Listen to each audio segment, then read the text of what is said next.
and the bullpen. Big plays on defense. And hitting up and down the lineup had the Giants just a game back in the West. Now they hope to keep it rolling. Game 1 with the Brewers next.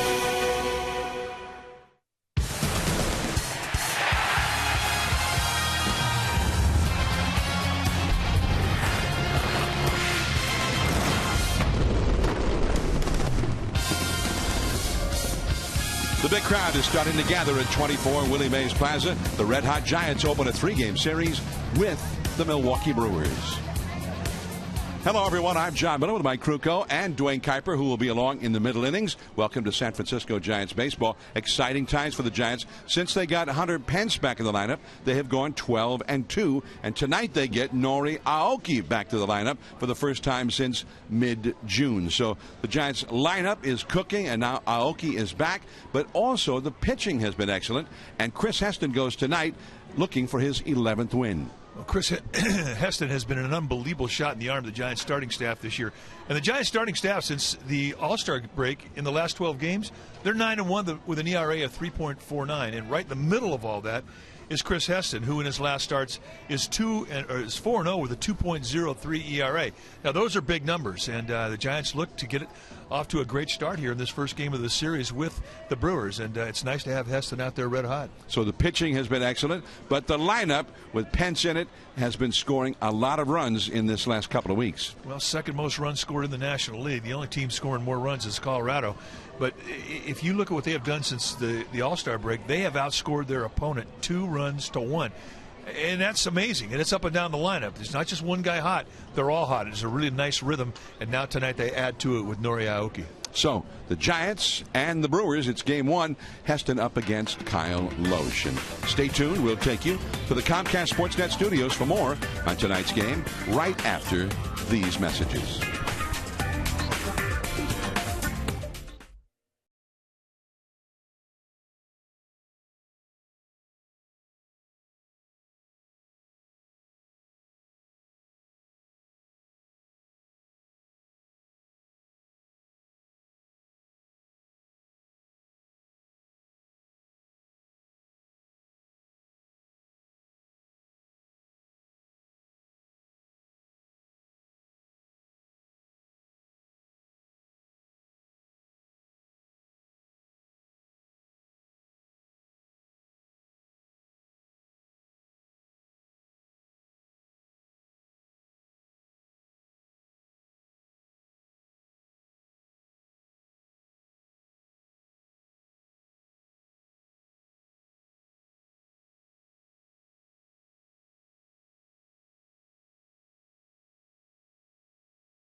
Yes, we welcome you inside our CSN Bay Area studios. Ahmed Fareed here with the great Sean Estes. We're breaking down the pitching matchup in this one as the Brewers come to town. We got the rookie on the mound for the Giants. Chris Heston already has a no-hitter this year against the veteran Kyle Loesch, the rookie, outpacing the veteran so far, Sean.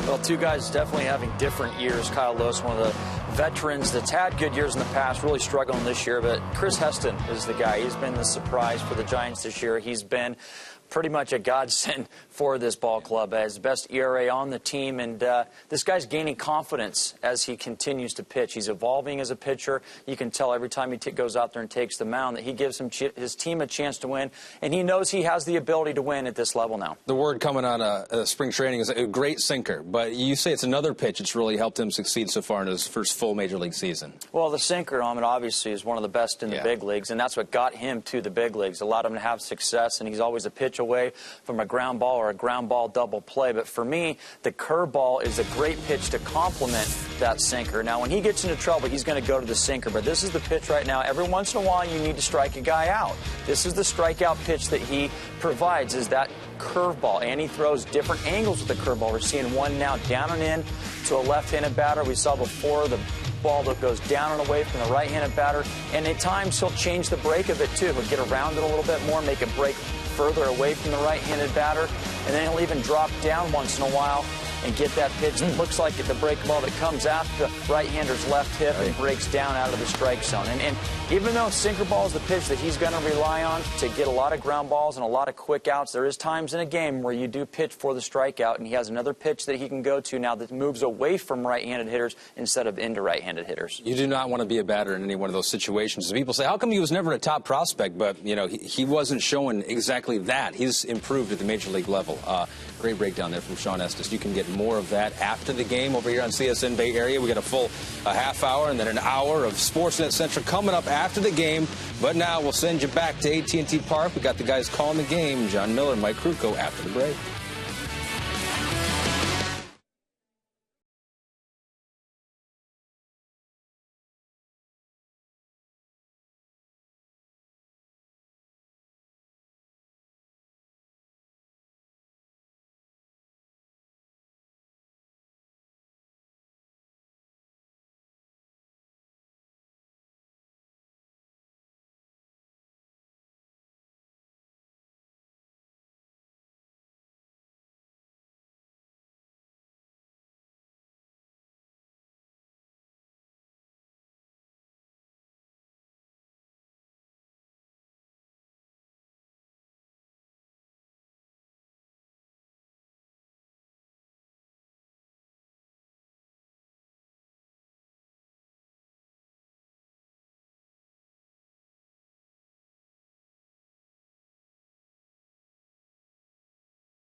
in Milwaukee. I'm sure they'd be very happy with the same result as they get set for game 1 of this 3-game series. Welcome back to the broadcast. I'm Amy Gutierrez.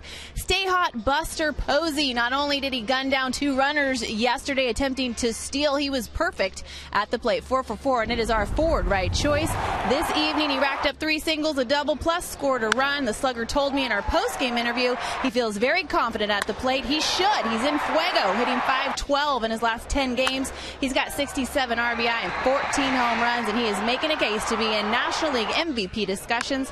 For high quality and great MPG, Ford is the right choice for California. He also credited his good ABs to the productivity of the lineup around him, and he gave Matt Duffy the ultimate compliment. Duffy, of course, hits in front of Buster. He said Matt Duffy is a game changer. All right, the Giants have rookie Chris Heston on the hill this evening. He's going to square up against the Brewers' Kyle Loesch. We've got lineups, we've got first pitch, and John and Mike, they've got the call, so stay with us.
Giants and the Brewers.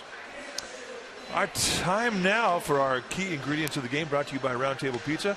True Island flavor, the new Maui Zowie Supreme Pizza with RoundTablePizza.com. You can order online from almost anywhere, even your own luau. Only at Round Table, the last honest pizza. Number 1, Chris Heston, who's having a great July in an ERA in the ones. Established that sink. That has been his key all year long.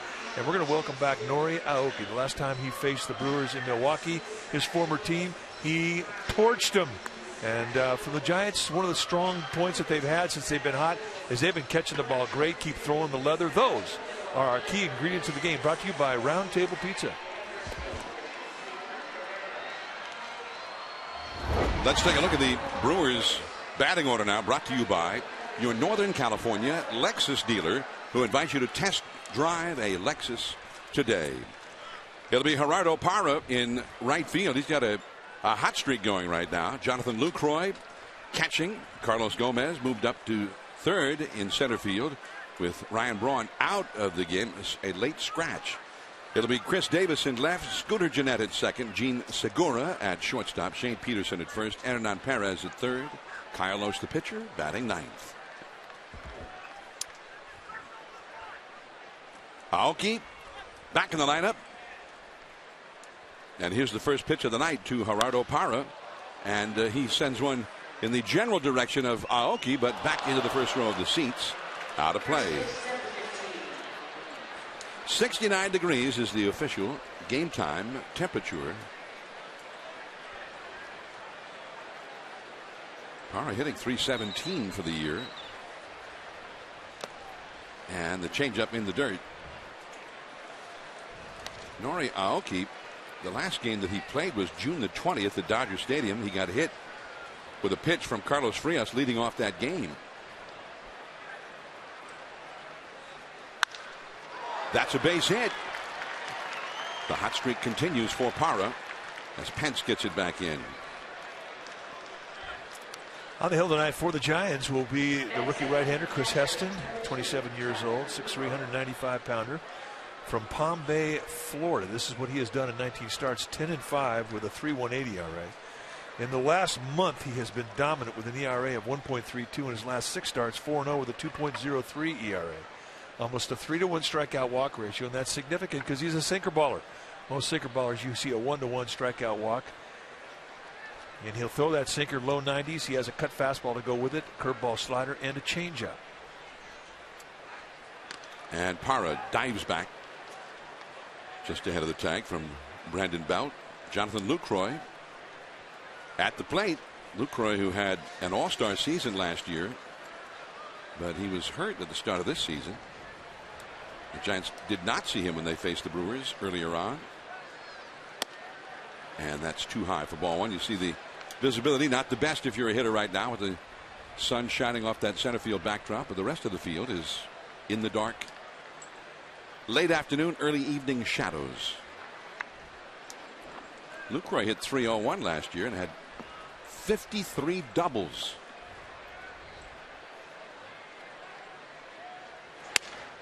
In there for a called strike. Ryan Braun, Mike, he was in the lineup, and then what 15 minutes before game time or so, and we got word that he had been scratched. His back really stiffened up, the lower back area in batting practice, and he couldn't go, so they're going to sit him out. And I don't think that breaks anybody's heart of the Giants pitching staff. Braun on the National League All-Star team this year again. Way outside, blocked by Posey, and he keeps Parra at first base. Let's take a look at the defense playing behind Chris Heston tonight for the Giants. Starting in the outfield will be Aoki, Pagan, and Pence, the best arm in right field. Crawford and Duffy will be on the left side of the infield. Panic and Belt on the right side. Buster Posey, he'll be in the squad, putting down the signs.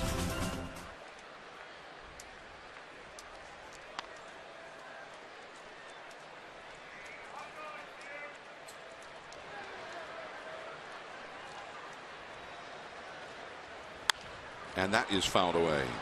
I thought this would be one of the big tests tonight for Heston because Lucroy is such a good low ball hitter. And when you're a sinker baller, I mean, that's your area. You're trying to pound the knees.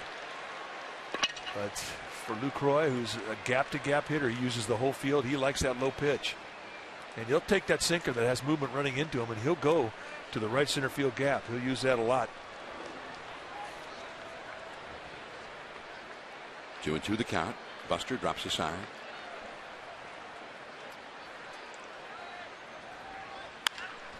And just foul. Ripped hard by Lucroy, but just foul. Into the Giants bullpen area. Oh, he needs more hat. Let's take a look. Oh. Yeah, I don't think it even phased her. Well, Dr. Cohen, who is our ball dude on the third base side tonight, saw that she did take some heat on it, and she got the ball. Let's go, Doc. Back goes Pence, and just near the wall, he's got it. And that's that inside-out approach that Lucroy is so good at.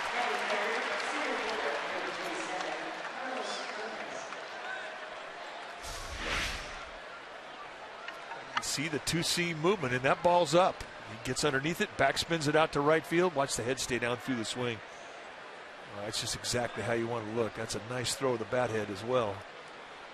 Not here, not from a right-handed hitter to right field at AT&T. So 1 down, and here is Carlos Gomez. Gomez hitting .266, 8 homers, 42 batted in. Not hit that hard. He's a fast runner. They get 1. Panic to first. 2. A double play. And the inning is over just like that. 10-pitch inning for Heston. Now the Giants are coming up. Pagan, Panic, and Duffy.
In engineering. Pagan leads off center field. Joe Panic hitting .311. Second base. Matt Duffy hitting .302. Third base. Buster Posey .328. The catcher hitting cleanup. In the last 11 games, he's been even hotter than that. .511 in those 11 games. 23 hits and 45 at bats. Pence in right field. Belt at first. Brandon Crawford hits 7th at shortstop. Aoki back in the lineup. He's hitting .317. And Chris Heston, the pitcher, bats 9th. On the hill tonight for the Milwaukee Brewers will be the veteran right-hander Kyle Roche in his 14th year at the big league level. This year in 20 starts, 5-11 with a 6.29 ERA. And that is a bit unusual because he is a guy that has always been a quality starter where his ERA this time of year is usually low 3s. How does he get you out? Low 90s fastball. He'll sink and cut it. Curveball, slider, changeup, and he'll throw anything at any time. And a first pitch strike at 89 miles an hour to Pagan. Giants saw Kyle Loesch in October 2012 when he was a Cardinal in the league championship series. And that moved him off the plate a little bit. 1 ball and 1 strike. Will Little, the plate umpire. I think he's an umpire that looks for low strikes. I think that's his strength. I think he's a very consistent umpire down around the knees. He gets a little inconsistent up around the belt. You'll see more high breaking balls at the belt called strikes than fastballs. He fooled him. 1-2. Will Little, as Mike mentioned, behind the plate. Tony Randazzo, Phil Cuzzy, and Jerry Davis from first to third. Jerry Davis, the veteran umpire, the crew chief. 1-2 the count to Pagan. Another changeup, that one in the dirt. 2-2. Let's take a look at the Brewers defensively. Starting their outfield from left to right. It'll be Davis, Gomez, and Parra. Great arms in center and in right. Segura and Perez on the left side. Jeanette and Peterson on the right side. And Lucroy will be in the squad putting down the signs.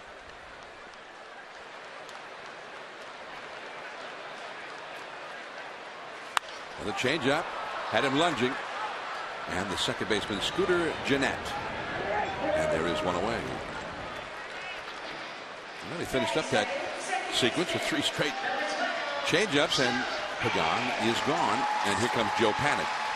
When the Giants saw Kyle Loesch back in 2012, he had gone 16-3 for the Cardinals that year and became a free agent after that season.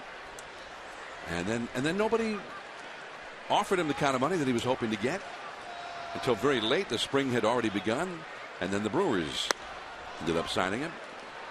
Yeah, his ERA that year was 2.86, and he threw 211 innings. I mean, that's a monster year.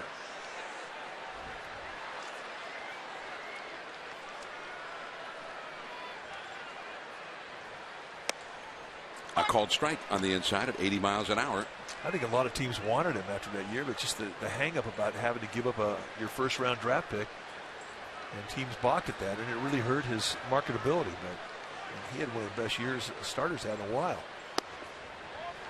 Just a little bit low, taken by Panik, and it's 2-1. A very large, very bulky-looking ship is passing by McCovey Cove at the moment. When you don't see every day going by here. And that fastball is in the dirt. Ball 3. It's a ship that generally is used to transport automobiles.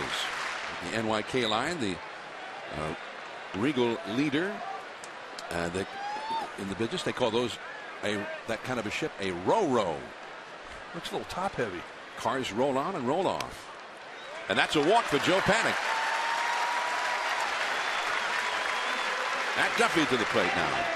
All right, time for our BMW Drive, the ultimate driving machine at BayAreaBMW.com. Yesterday, Matt Duffy had a big day, a home run off Kendall Gray, but that was a 2-run homer in the first inning, his 9th of the season. He would also add another RBI, making it a 3 RBI day. But that swing of the bat there in the first, a 2-run shot, that was our BMW Drive.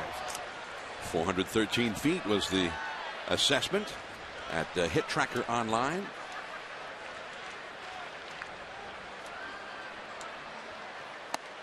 And that one runs away off the inside. 1 ball and no strikes to count. 1-0 to count to Duffy. Hitting .302, 9 homers, 46 batted in, a .342 on base average. Buster Posey on deck. Panik at first. Peterson on the bag with him. And the slider down and away. 2-0 to count.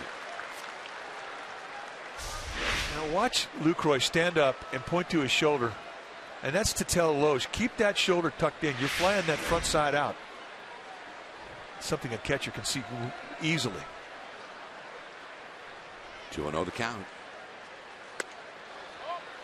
Just off the outside, and Lucroy thought it was just on the outside, and so did Loesch. We saw Lucroy kind of start his throw and then stop mid-throw because they thought this little cutter on the outside corner would be the first strike in the at-bat. But no, 3-0.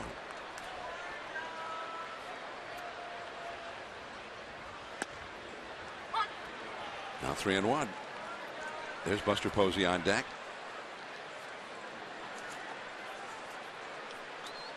The red-hot Buster Posey. Milwaukee's middle infielders double play depth. The second baseman Jeanette pulled over toward the middle. There you see how they're playing it. Big hole on the right side. There goes the runner. And a foul off the right field line. And Panik will have to turn around and go back to first. Well, that's really kind of a disciplined approach right there. It tells you all you need to know about Duffy. 3-1 count. A lot of guys get greedy. He's got 9 home runs on the year, and that's when you try and get long. But he knew that the right side of the infield was wide open. And with Panik running, he was trying to go to right field on that 3-1 count.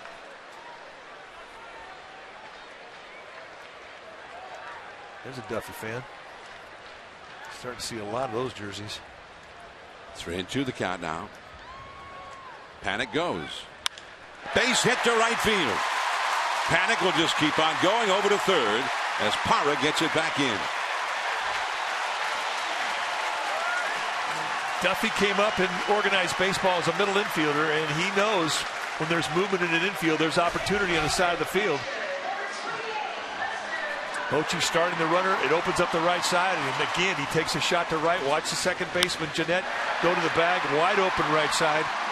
That's just tremendous bat control. And the Giants have a first and third. They've set the table for Posey. Buster Posey, 328 with a 390 on base percentage. His OPS almost up to 900 now. And his 67 runs batted in has him tied for third in the National League in that category. Pulls one foul. A changeup from Kyle Loesch, and he is riding that pitch hard right now. I think he feels that's his best shot to get anybody out.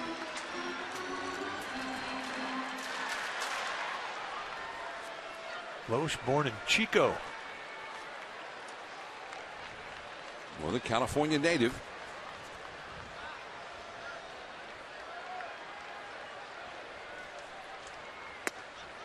Called strike two. There's that low strike you're talking about, Mike. So it's 0-2 now to Buster. Buster against Kyle Loesch has not had any hits. 0 for 5 with 3 walks. In the dirt. And a nice save by Lucroy. That putt was well away from the target.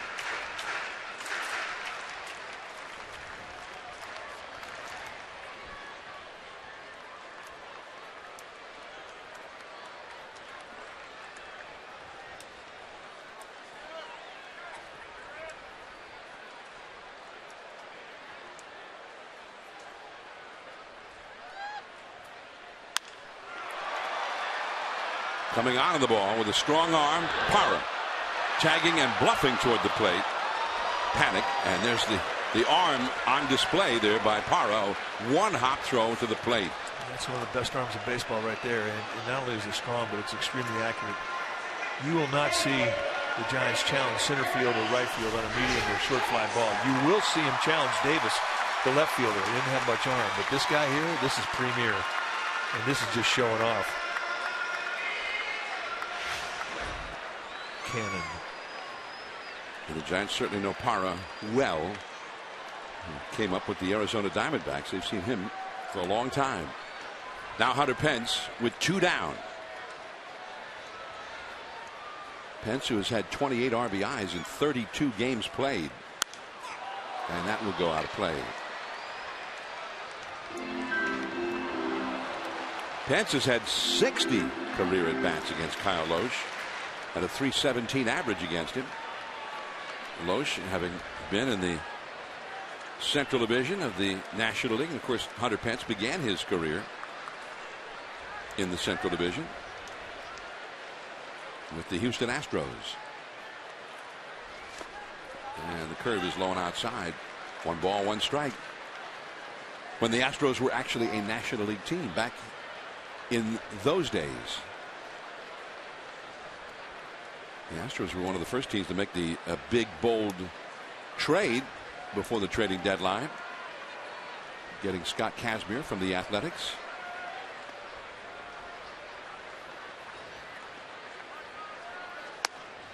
Two and 1. Brandon Belt is on deck. Giants with a threat here. Panic, who walked, is at third. Duffy, who singled, is at first, and there's Belt hoping to come up. Panic and Duffy, third and first.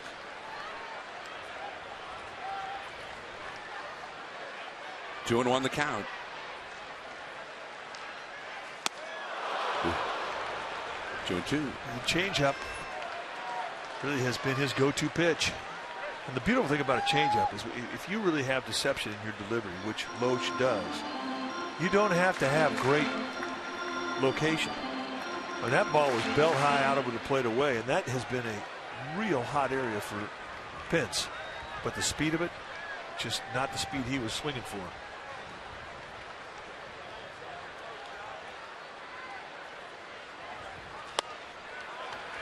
Now it's a full count. Came back with another changeup. He might throw it 3 times in a row.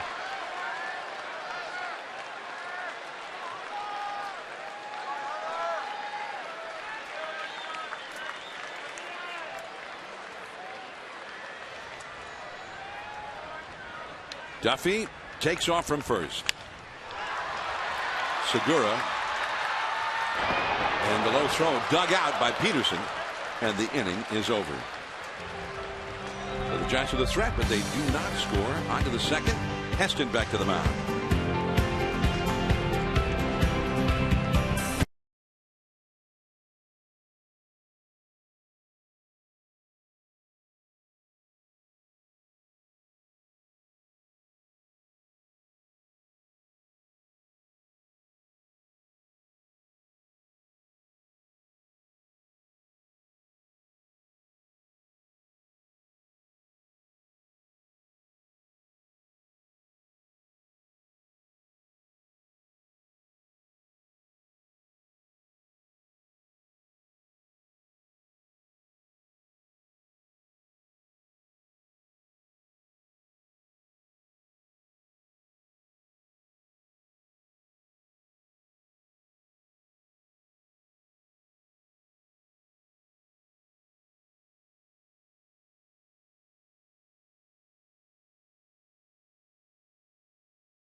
Orioles back in the lineup. He was activated today to make room for him on the 40-man roster, though the Giants did have to designate Joaquin Arias for assignment.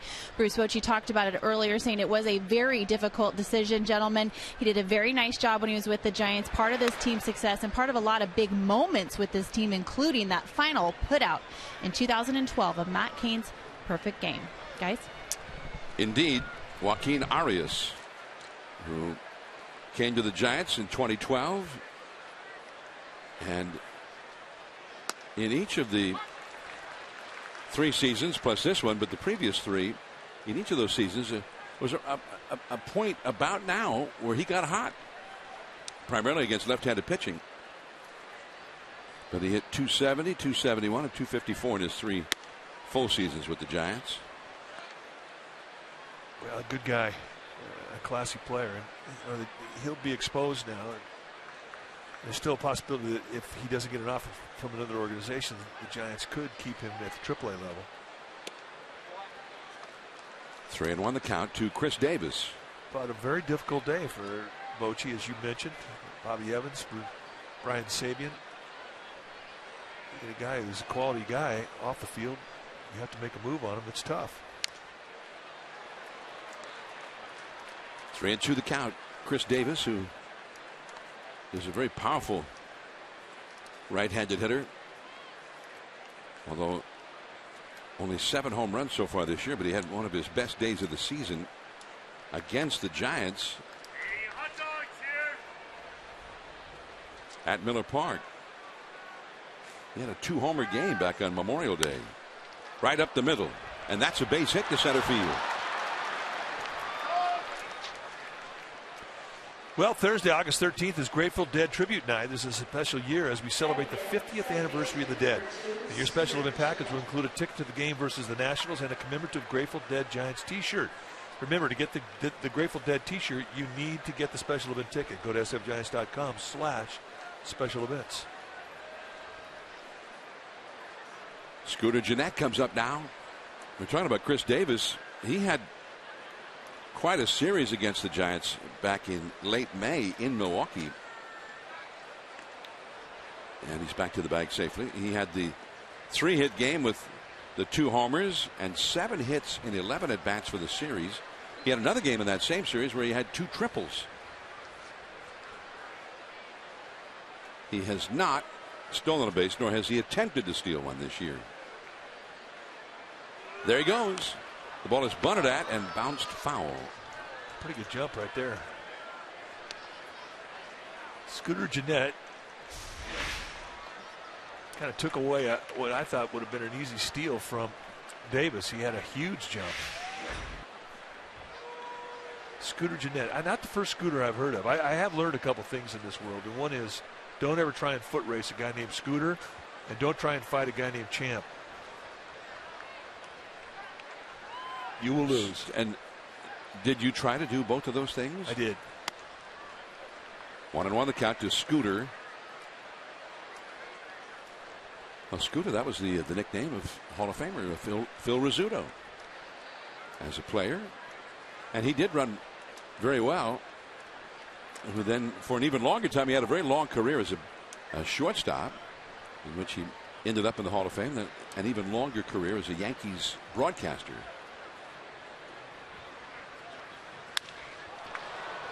Hunter Pence. And Scooter is retired. Davis back to first. And Segura will come up. The Brewers, for the second inning in a row, have gotten a leadoff hit against Chris Heston. Segura hitting .275. He was another guy missing from the Brewers lineup when the Giants were in Milwaukee in late May. He had a fractured right fifth finger. Which one is your fifth one? That'd be your little finger, right? The pinky. Okay.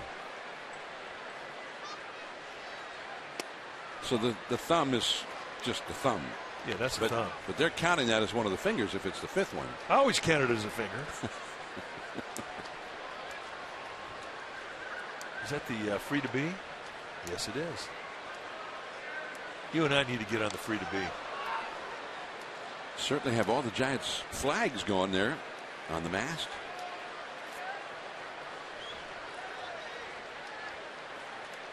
Beautiful day in the city today. Temperatures got up into the upper 70s here in the city.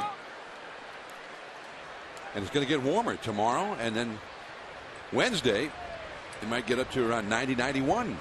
And the Giants have a day game here on Wednesday. Yeah, that promises to be an offensive day. When it gets hot here, daytime is a good time to hit. Davis diving safely back to the bag. Tony Randazzo giving the safe sign. Davis asking for time as he dusts himself off. No score, second inning.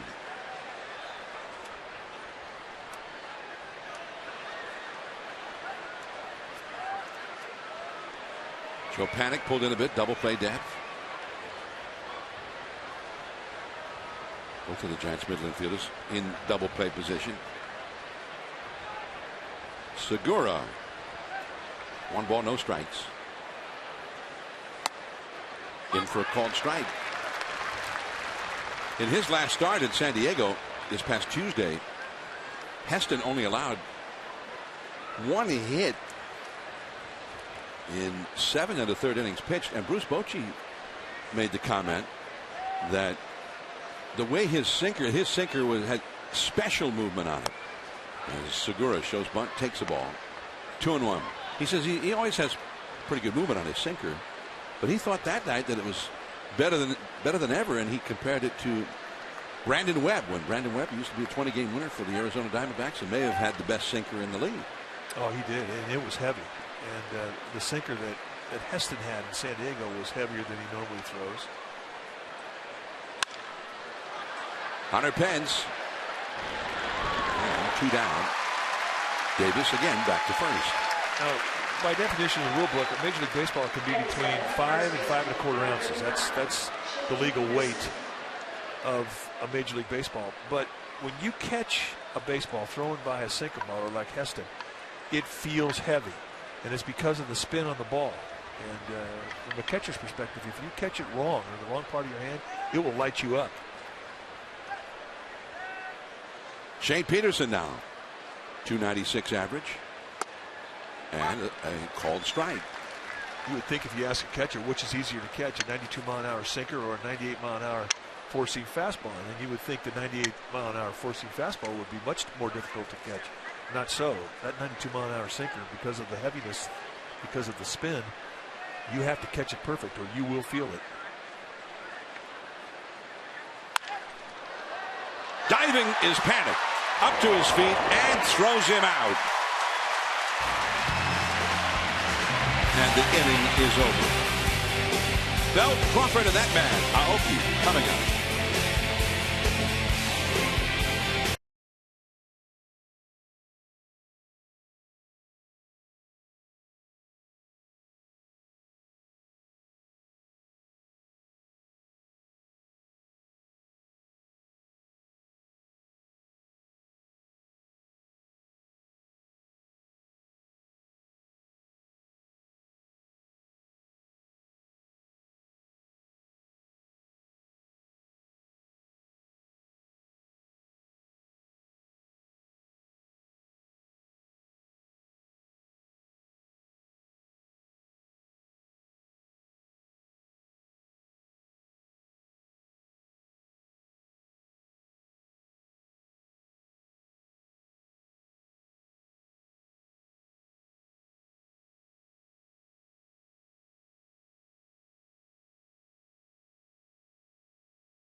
Honda, right now at your Honda dealer. Yesterday, George Contos got our Honda save.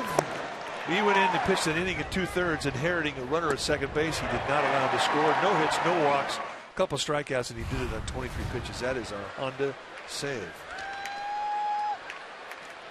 David Getty over chatting with Chris Heston, who was allowed a leadoff hit in each of the first 2 innings, and the runner got stranded at first in the second inning and wiped out on an inning-ending double play in the first inning.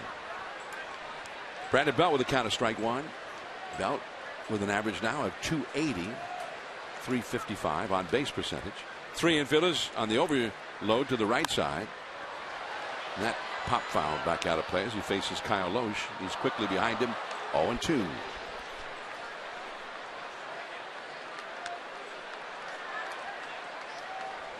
Aoki in the hole with Crawford on deck.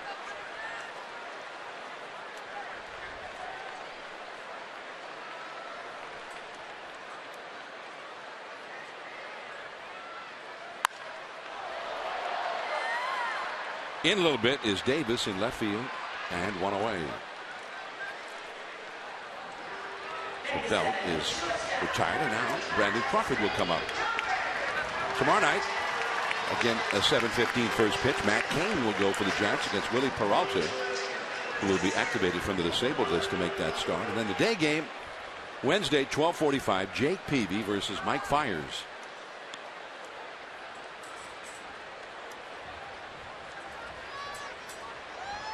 Well, there is Aoki, who has moved out to the on-deck area.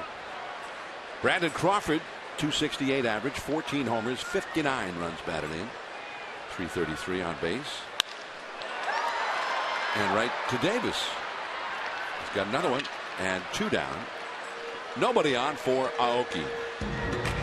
Batting 8th, left He's only played 4 fielder, games in the minor leagues in his rehab assignment.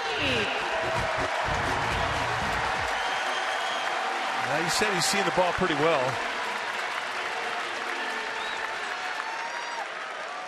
And veterans do know when they have a pretty good idea of how they hold their weight and distribute it through their swing, how they see the ball. His first major league action in a little over 5 weeks. And it's 0-1. Aoki came up originally with the Milwaukee Brewers in Major League Baseball after starting his career over in Japan. Drilled that one, but foul, and quickly it's 0-2. Well, I figure that he's going to get rehabbed and get back in the lineup in time for the Brewers, given the series that he had against them in Milwaukee. I mean, he was just absolutely phenomenal in the 3-game series the Giants played earlier against the Brewers.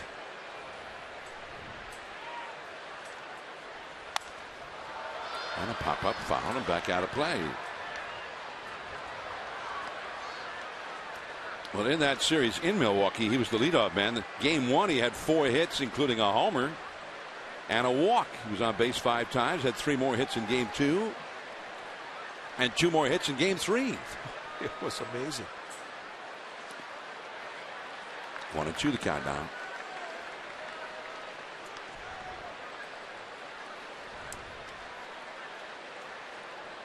...2012 and 2013... overall hit .287 with a .355 on base average and 18 home runs in those 2 years as a Brewer.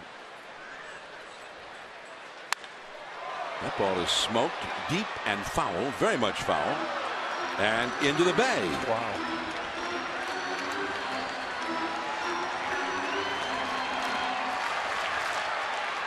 And they do float. And what we found out all the years Bonds was here and hitting in the water is that some will sink a lot faster than others. Some won't sink at all. Ooh, that was a close one.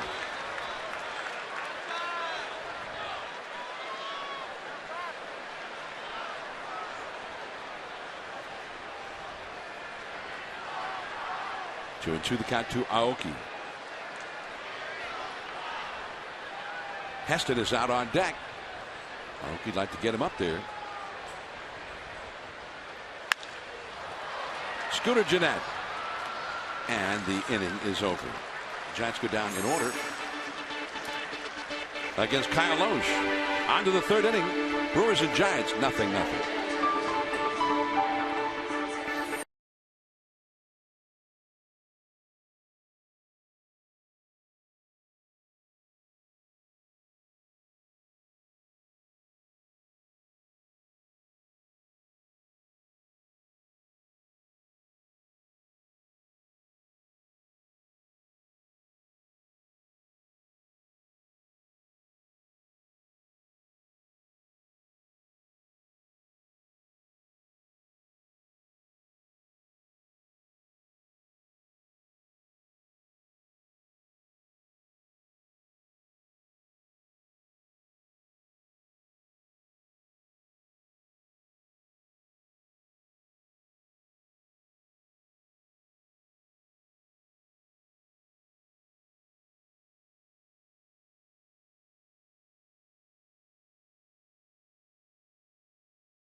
Homestand, including the last 4 against the Washington Nationals, starting August the 13th. Saturday the 15th, the first 40,000 fans received 2-for-1 flight vouchers from Virgin American. And on Sunday the 16th, the first 20,000 fans receive a Juan Marichal replica statue, courtesy of Coca-Cola.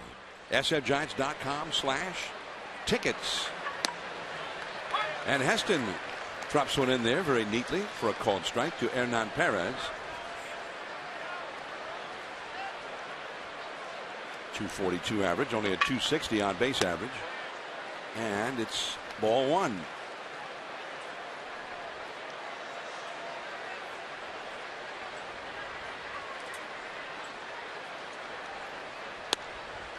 And that spins off the outside.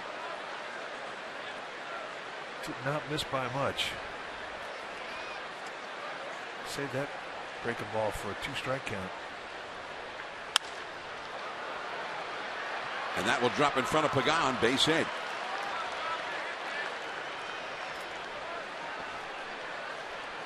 Well, the NBC Bay Area Investigative Unit, it's the largest on-air team of investigative journalists dedicated to holding the powerful accountable. And you can watch award-winning stories that have helped make the Bay Area a better place. And you can watch those stories at NBCBayArea.com/investigations. So Kyle Loesch to the plate now, and you would think to lay down a bunt. Although he's hitting .235, so it's no sure thing.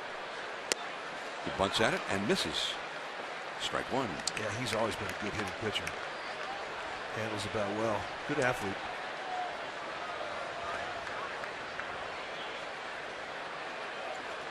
Three sacrifice bunts laid down. Perez at first. He bunts it, trying to bunt it up the first base side, but foul. The count is 0-2. Duffy almost right on top of him, coming in very hard from third base.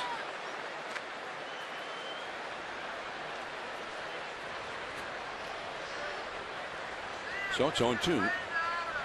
Gerardo Parra, the leadoff man, who's been very hot and has a hit already tonight on deck. Brings the bat back. He was showing bunt all that while, and as soon as Heston started to throw, he brought the bat back and was ready to swing away. 1-2. Just missed.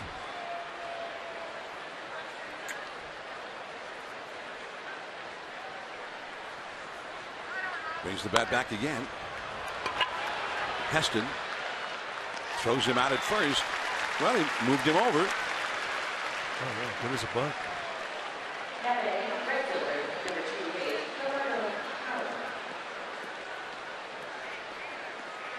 So Heston with one out. Now the Brewers get a runner to second base for the first time. In each of the first 3 innings, the leadoff man in the inning has had a single. This is the first time the Brewers have moved him up. Parra singled to right center his first time, leading off the first inning. Parra facing Heston.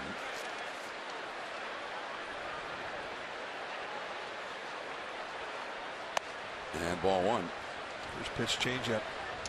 Parra's a guy who likes the ball middle away, and he's a good low ball hitter. He already proved that in his first at bat. He went down and dug out a pretty good sinker. Got a base hit in the first inning.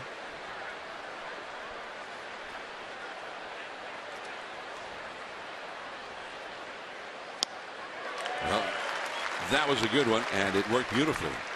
Now, and that's another example of how he's matured with the changeup. He missed high with it, didn't really finish it off, fell behind 1-0, and Posey made him throw it again, comes back on a 1-0 count, and throws one that's absolutely perfect, gets the swing through. A ball and a strike to count with Perez at second. And that is fouled off the left field line. So now Heston ahead of the count, 1-2. Heston facing the Brewers for the first time ever here tonight. None of the Brewers hitters have ever seen him.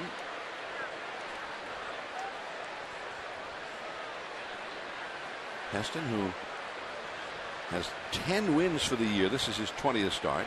Bumgarner leads the club with 11, so Heston trying to match Bumgarner in that category. Still 1-2. Heston has only allowed 6 home runs in 121 and a third innings right up to the moment. He's been about the stingiest at giving up home runs of any of the Giant starters. There's a cheesehead. You can tell a native from Wisconsin. You can just tell. They have the look. You always say that, and I can never figure it out. 2-2. What gives it away? Well, it's great.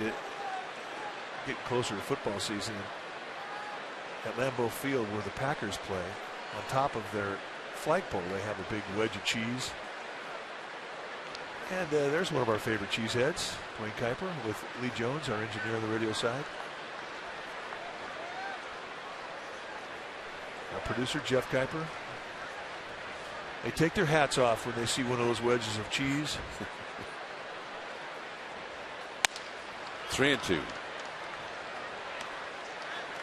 Well, when Kite went back at the All-Star break for his dad's 90th birthday, he put on the Instagram from the airport The big display of cheese heads at the airport.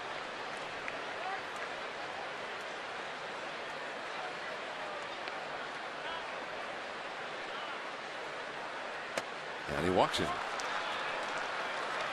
So Parra gave him a battle and coaxes the walk, putting 2 men on. And Lucroy coming up. Giants baseball is brought to you in part by Toyota. Summer's biggest blockbuster isn't in theaters. It's Toyota's Summer Blockbuster Sales Event. Get blockbuster deals on every Toyota in stock now. Get a sneak preview at buyatoyota.com. Chris Heston gave up a leadoff single to Perez. And Perez moved to second on the ground out by Loesch. Now he has walked Parra. So here's Lucroy. He was the Brewers' best hitter last year. He flied out deep to right his first time tonight. And the curve in the dirt, blocked by Buster Posey. Ball 1. So a test here for Heston. Brewers' top hitters are coming up now with 2 men on base and only 1 man out. Yeah, good low ball hitter on top of that with Lucroy in that batter's box.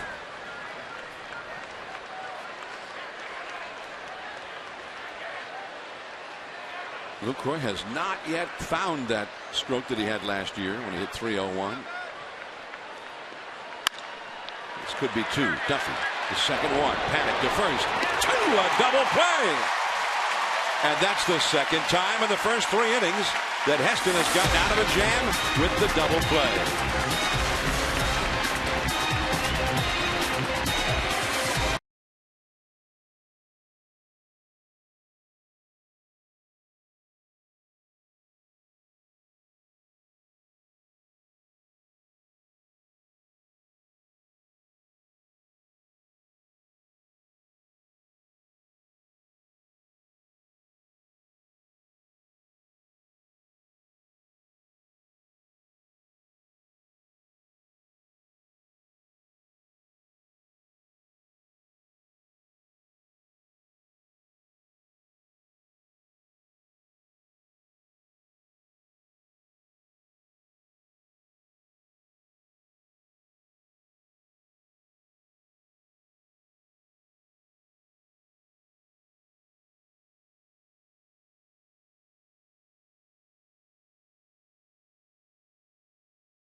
Going on here at AT Park tonight. Of course, no exception. We would like to say congratulations to Jenny and Sean Nakamura. You can see them there in purple.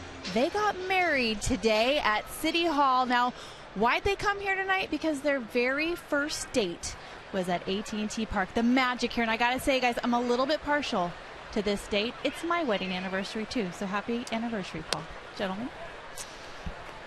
And happy anniversary to Paul and Amy both. 14th. Amy the Gamer's married? I just heard about it. 1-1 the count to Chris Heston.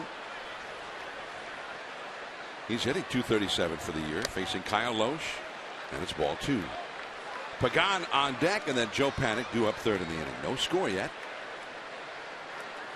Dodgers do not play tonight. Giants are 1 game back of LA at the beginning of the day. Dodgers will face Oakland in LA starting tomorrow. There's Carlos Gomez, and Heston is retired. It'll be interesting to see the approach the Giants take against Loesch the second time through the lineup. You see the standings. The Giants and Dodgers each with 44 losses. The Dodgers have played a couple of more games. 2 more wins than the Giants. The Giants have won 11 of their last 12 games. Bruce Bochy. How often do you see somebody in the stands wearing the manager's jersey? Usually it's a star player or one of the players, but there's a guy wearing a Bochy jersey. Oh, you're right. It's usually a star player or a Hall of Famer. But when you're the skipper of 3 world championships that you brought to your city, I think you should be selling a few more. And the changeup, Pagan. And be careful, and it is caught by Jeanette, and then he does hold on to it. That was not easy. Gerardo Parra said, hey, don't be calling that thing too early. Once you call it, now all of a sudden you got to make sure you get it. And here in this ballpark, you're going to get a little drift with the pop-ups. They're going to run out towards center field if you're playing second base. That is the pop-up dance, as our partner Dwayne Kuiper likes to say. So 2 down, and Joe Paddock, who walked his first time. 2 down, nobody on. And ball 1. Kyle Loesch into the game with an ERA above 6. But he has been much better pitching on the road this year. In his home ballpark, Miller Park in Milwaukee, his ERA is above 8. Chris Davis in left field. And that's a 3-up, 3-down inning. He's retired 8 straight Giants. Dwayne Kuiper will be moving over from the radio side with Gomez coming up against Heston in the 4th. No score.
Giants Spanish radio play-by-play announcer Erwin Higueros will host an exclusive Q&A session in both Spanish and English.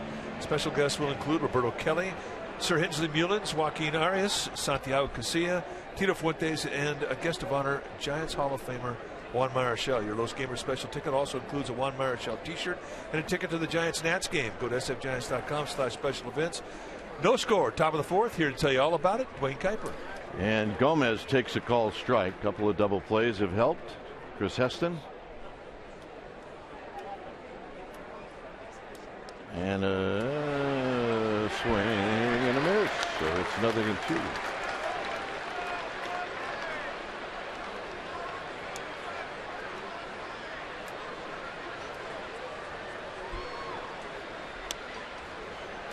A little sling in that delivery. Pretty pitch taken, 0-2.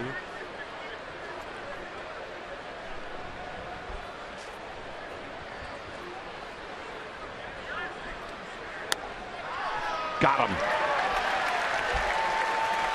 Little backdoor sinker just splitting that outside corner. Nice pitch. You know, every once in a while I'm really unhappy with Dave Fleming.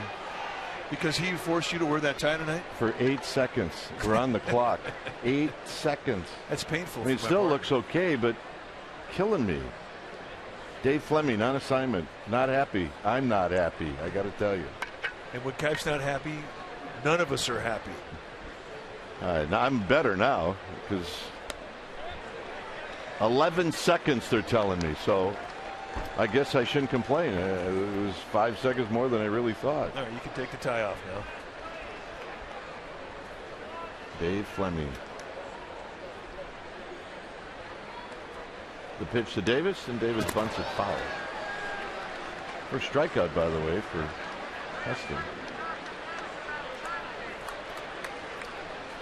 You know, think about Davis. There was a time very early in his career where stuff like that would bother him. He is over that. Oh, yeah, he's way beyond that. And he's way beyond us making him feel guilty. He laughs. Swing and a miss. Ball gets away. Posey's going to get to it. He'll take his time. And for whatever reason, he must have known Davis just wasn't going to run hard. Wow. That looked odd. It did look odd. A little curveball down in the dirt gets him to chase. And as this ball kicks away. Well, okay. And that's kind of a jog. Posey all the time in the world uses it. Hit on the ground to Belt. Well, I actually had it tie on longer than this inning took. Giants are coming up.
McD app.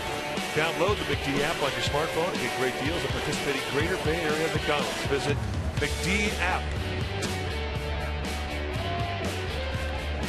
Good part of the lineup for the Giants. It'll be Duffy, Posey, and Pence.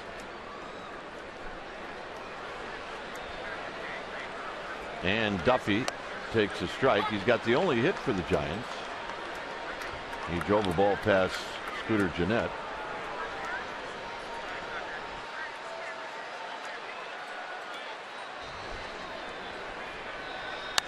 Drives this one down the right field line. Parra giving chase, and it's off the wall. And Duffy's 2 for 2. You get one by Parra, you've done something. There's a Gold Glover out there. You're right. 2 hits for Duffy, both to right field. Here, a 2-seam fastball up above the belt. It's not where you want to throw a 2-seamer. And Duffy takes advantage of the stake. Just good, quick hands, staying inside the ball. And I'll tell you, this is a bit of a surprise that he whiffs on this. He had room to catch it. I think maybe the unfamiliar territory had something to do with him not making a play, but he should have caught it. Here's Buster Posey, who hit a drive to right that was caught.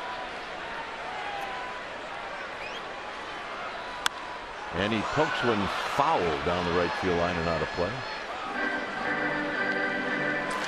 Another changeup. You've seen Loesch throw Posey a lot of soft stuff.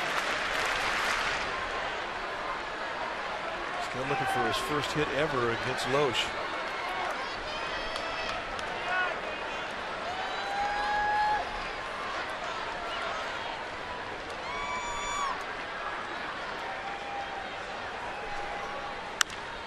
On the ground to second. So Buster Posey, a productive out. As Duffy goes to third.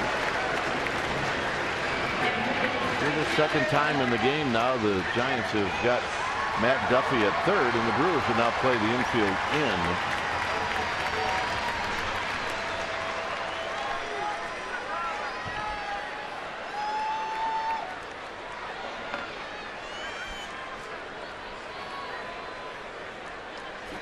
Pence hit a high chopper to Segura in the first inning. And here he takes wide, 1-0. Right at him with another changeup. Pretty popular pitch right now. I think that is what he feels his best pitch is.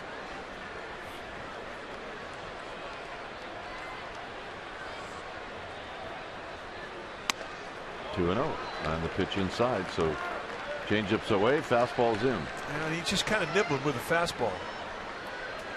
He really is pitching off the changeup. When he has to get in that strike zone, it's been with something soft. He hasn't just attacked it in a fastball count yet. Swing, he ain't gonna miss. And there's another changeup in a 2-0 count.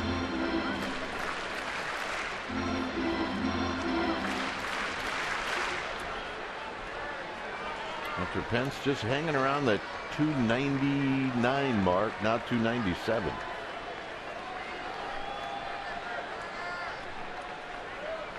Lucroy setting up off the plate. And he hit the target, but the target was off the plate. It's 3-1. Dribble. Now he's in a 3-1 count. He just showed hard stuff. Will he come back with another changeup? Toughest pitch to guess for is a changeup.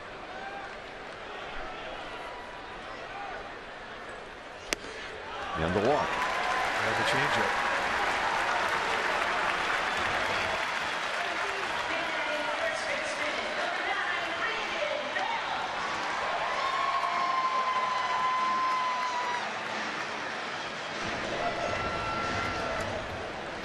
So here's Belt. Belt hit a fly ball to left field.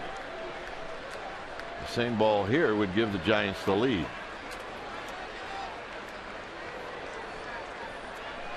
Yeah, there's a baby giraffe fan. Yeah, I think so.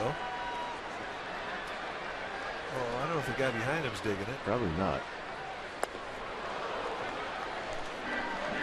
Killing me. Changeup. The tape. Break out your giraffe. Good to go. Yep. Well, you got those guys too.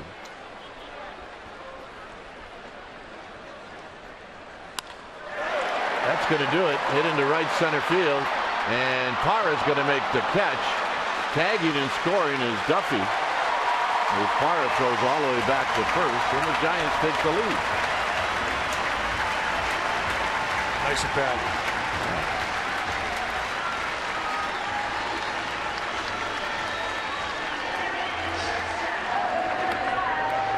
Just for a second, I thought he had a chance to split the defense, but Parra just too much range. Said, Too much hang time, but just enough to get Duffy to score. Crawford lined out to left field. Yeah, that worked.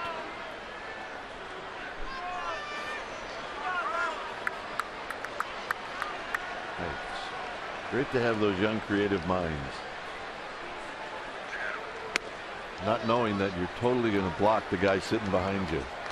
That's not even a consideration. If fact, if he had a 6-foot giraffe, he'd wear it without a second thought. That's all right. Good attitude here in this park.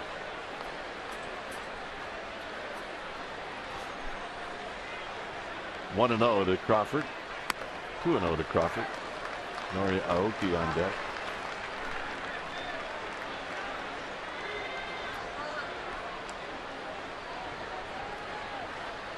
Cubs trying to make a Rockies trying to make a comeback against the Cubs. Here in the 9th inning, trailing 7-5. 3-0 to Crawford. 2-0 changeup. He just does not want to give into a fastball count with a fastball. He just refuses to do it. There's been one consistent changeup after another. Next pitch, number 60. It's about where you should be at the end of the 4th.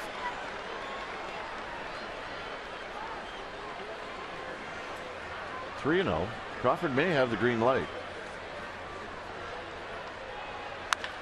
High drive into right center field. Hit a ton. It is out of here.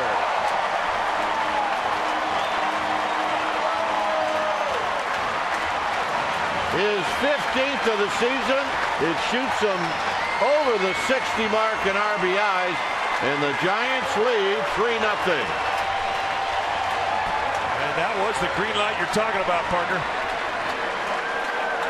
And one of the few times he's thrown a fastball in a fastball count, 3-0. And Brandon Crawford was laying in the bushes for it. And that's where the big boys hit him.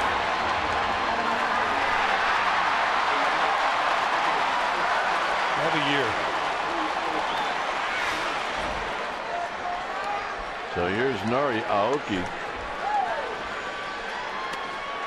And Aoki takes a fastball outside, 1-0. Now he's earned the right to have the green light. Yes, he has. Home run number 15. Wow.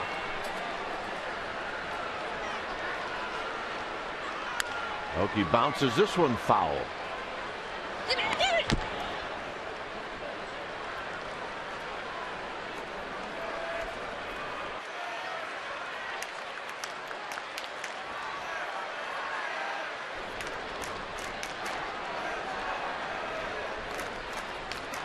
Down low. Saw the graphic. That is not the first time this year that he's been given the green light and then he's come up with a big fly.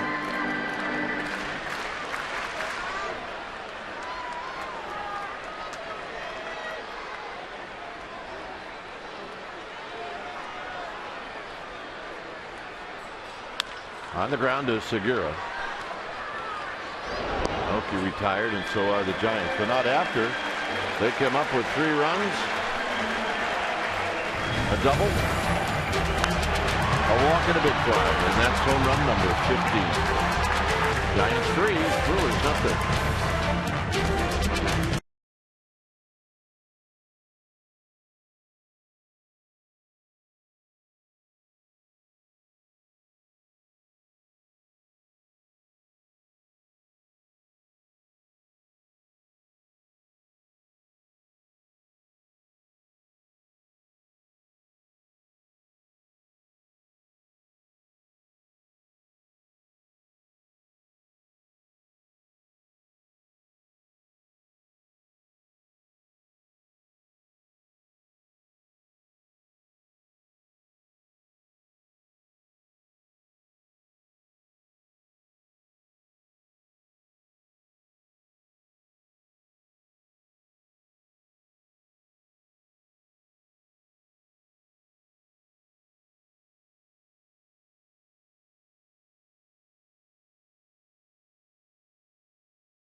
Brandon Crawford, yes, for his 2-run blast, but for much, much more. First-time All-Star, was also selected as the Giants' Heart and Hustle Award winner. This is a really cool award. It honors active players who best demonstrate passion on the field and embody the game's values, spirit, and tradition. It is the only award voted on by former players. Congratulations to Brandon Crawford. Gentlemen.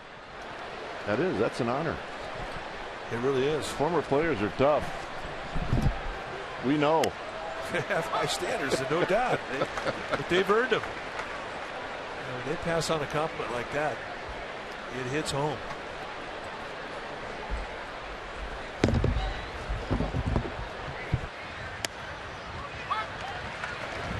It's 2-2 now to Jean Segura. Is Amy all right? I think she fell down the stairs. Amer, stay on your feet. We need you. Oh, all right. We're good. Little tapper that Heston's going to pick up and throw his best fastball to Belt. Yeah, we always talk about how good of an athlete Heston is, and he really shows it on this play. I mean, this could be a tricky play. And he gets down to it very quickly and goes to his bare hand like he's a third baseman. And watch him follow through and chase this down. And right there in the bare hand, not a problem. With a hop step. Makes it look easy. It was not. Here's Shane Peterson, who takes low and away, 1-0.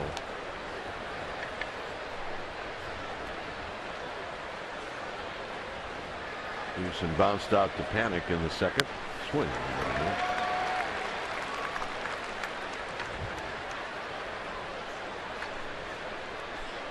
We always used to talk about how approachable Tim Lincecum was on the days that he would start.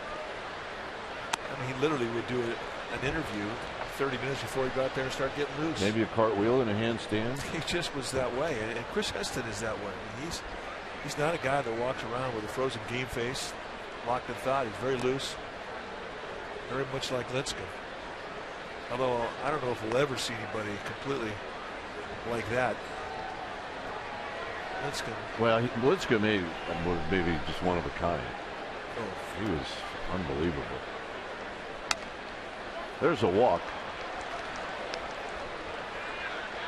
For comprehensive coverage of everything Orange and Black, check out pregame live and postgame live before and after every Giants telecast on Comcast Sportsnet, Authentic Bay Area Sports. One out walk. Second one issued by Heston. And here's Perez.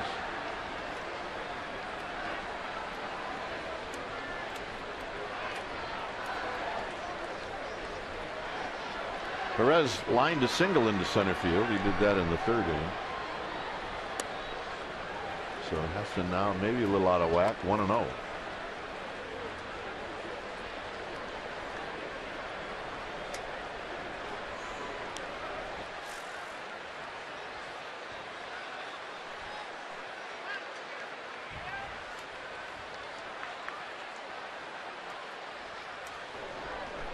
One-0 pitch on the ground to Crawford. Crawford to Panic. Panic getting out of the way. Got him.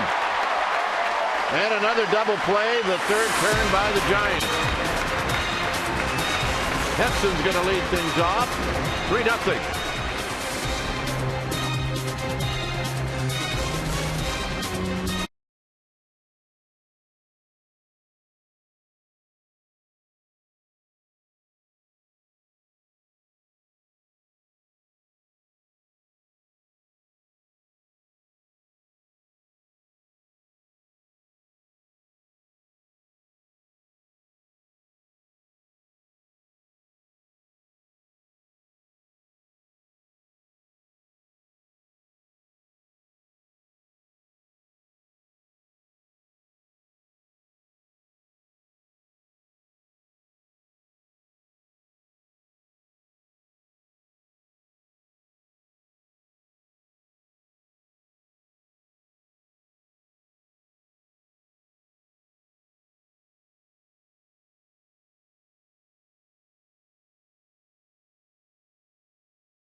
Sports, and one of my partner's favorite players in the Giants minor league system, Sam Coonrod, in Augusta through 16 starts this year, 6-3 with a 2.45 ERA, 1.132 WHIP, averaging 9 strikeouts per 9 innings. Today named South Atlantic Sally League Pitcher of the Week. A 22-year-old, 6'2", 225-pounder, 5th-round pick in 2014. And why does my partner like him?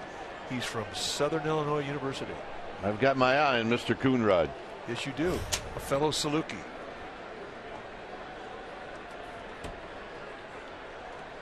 Swing and a miss. No balls and 1 strike.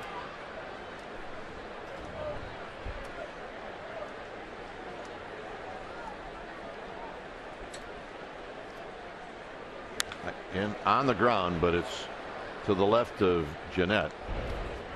1 out. Giants Baseball is brought to you in part by PG&E. PG&E, together we're building a better California. It's fair to say that SIU, at least in my mind, is not the Harvard of the Midwest. Close. But it is one of the more fun schools in the Midwest. And it's always had a great baseball program. Still putting out prospects. Here's Pagan, who takes down low.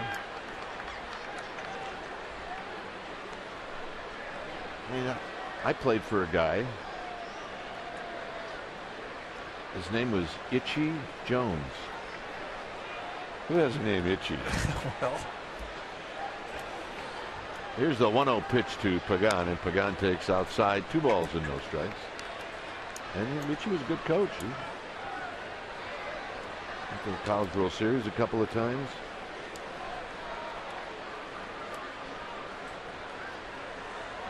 .2-0 pitch to Pagan. Plus, I know that the era that I was in school, you were in school at the same time, but eventually you get to the minor leagues, and there were some Salukis that you played with that had a little personality. Oh my goodness. Off the charts personality. 3 balls and 1 strike. Yeah, Dave Steve went to SIU, but that was a little later. I played with 3 guys, Joe Wallace, Kenny Corral, and Rick Ware, and they were pretty far away from the norm. I got to tell you, they were not boring. And a late call strike. It's 3-2. Yeah, Steve Finley was an SIU guy. Metellus in the truck, Jerry Hurston.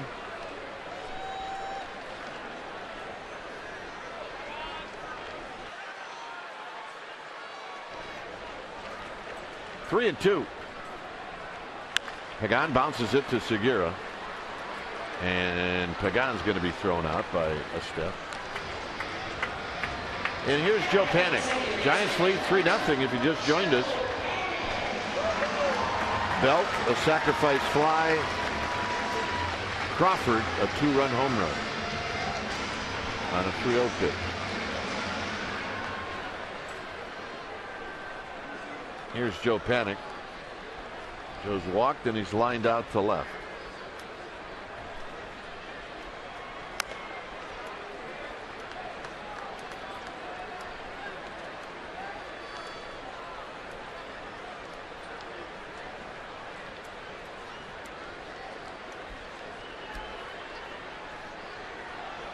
On the ground to Segura. And the Brewers shortstop is going to throw him out, and that'll end the inning.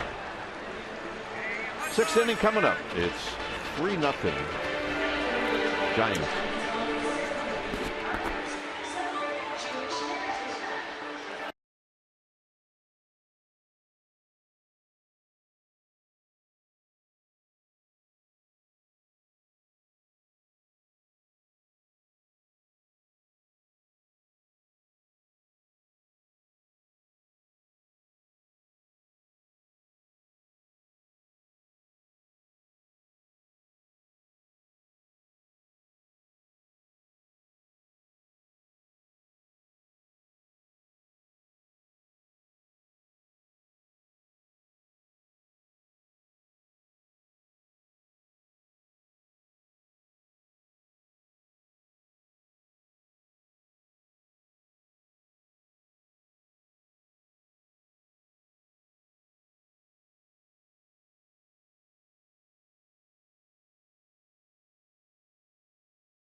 called strike. Loesch, Parra, Lucroy. Hands full. Lots of babies in the crowd tonight. Hands full. You just got to do the dish off like every inning. Yeah, she's trying to fly to Berkeley, but not without her. Dad just killed the last fry. He's not happy. Oh, he put one on the ground. Is this the 10-second rule? It's true. And with kids, it gets stretched into the 2-minute rule. Loesch breaks his bat and bounces this one to Panic.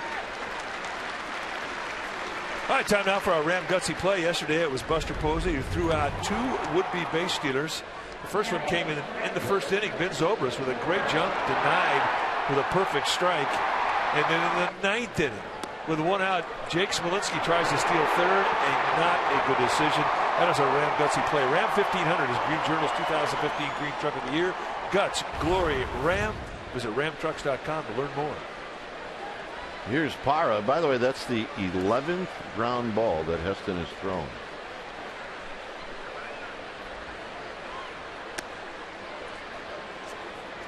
There it is. Uh-oh, they went to the backpack. You got to bring lots of tricks in that backpack. Oh, you could feed a family of 6 for about a month with what's in that backpack. Parra takes low 2-0. Sock time. Yeah. She looks like she's a bit of a character, I gotta tell you. Mom's still hanging in there. Looks pretty patient. 2 balls and 1 strike.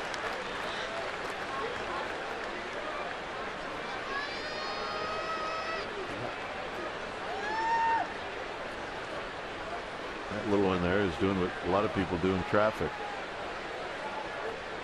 Well, it depends. If it's early in the morning crossing the bridge and you had a cup of coffee and a bran muffin, yep, that's right. 3 balls and 1 strike. And the walk, so Heston's not going to be happy about that. You mentioned that Heston has put the ball on the ground 11 times tonight. 3 times he's done it with inning-ending double plays. And boy, has Joe Panic put on a clinic with turn of the pivot at second tonight. 3 spectacular double plays. He's got such a strong arm that he can hang in there and use that bag to protect him, much like Robbie Thompson used to do. Inside to Lucroy. Kind of right in between Jeff Kent and Robbie Thompson. And JK used to do that too. I suppose he's got something on his mind. Well, he's talking mechanics, and I think when you see a sinker baller start to miss up and into a right-handed, if that sinker ball is a right-handed pitcher, it means his front shoulder's flying out. And it helps that Posey has pitched in his life, and he understands the mechanics. As we talked about it earlier, a catcher can really see the drive of a front shoulder in a delivery. Much better. So a nice little correction there from Heston. Did not get the strike, but still hit his target.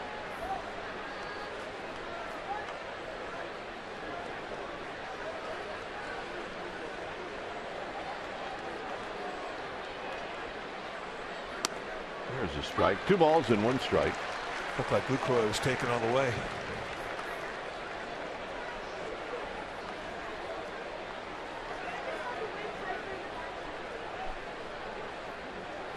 Gomez on deck. This is the 6th. 1 out, 1 on. And a quick toss, and I think that hit Parra. Yeah, it did. Parra's thinking, how did that happen? I survived not getting hit at home plate, and I get hit at first. Yeah. That's one you're not expecting.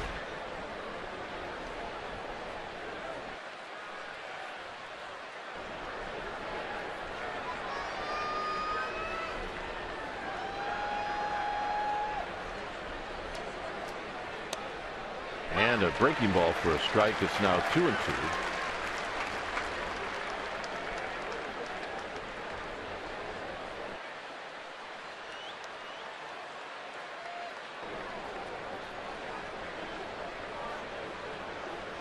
I wonder what Santa did in the offseason. Yeah. Puts his Giants cap on. And 2-2. Now full count. Right back with another breaking ball. This time Lucroy lays off. Good teaser there.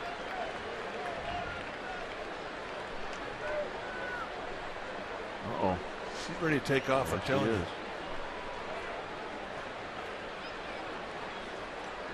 Seatbelt.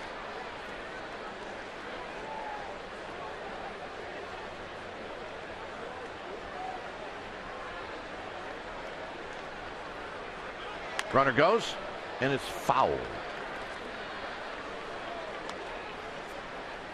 So it's 3 balls and 2 strikes.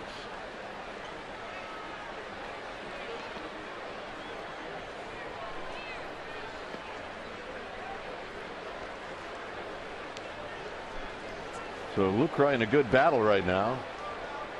For Heston, the next pitch will be number 78 on the night.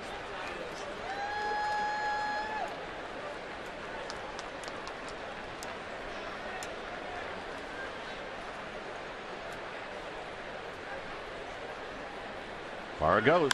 Swinging a line drive. That's going to be in the gap. This is going to give the Brewers a run.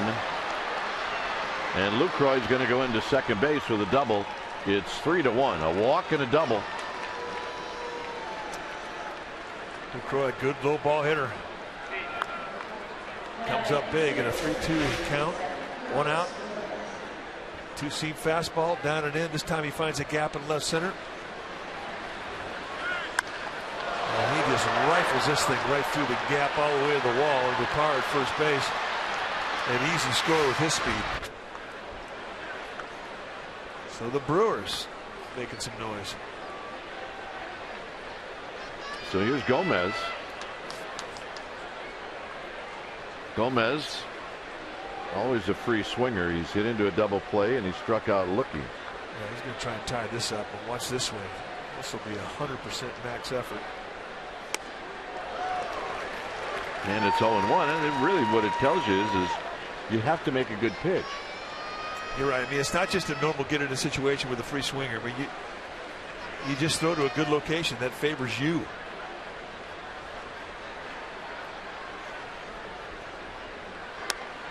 Comes back with a fastball, and it's nothing but 2. So that's 2 perfect pitches with the right location. Yeah, you know, first ball fastball hitters, it doesn't mean don't throw a fastball. Just throw it to your location. Throw it off the plate. Up on the hands, down on the outside corner, they'll swing.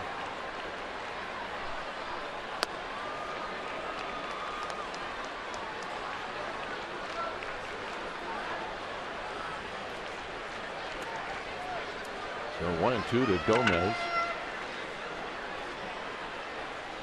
A walk and a double here in the 6th. Hit into right center field. Pagan got a good jump, and he'll track it down. Tagging is Lucroy. He'll go to third. 2 outs.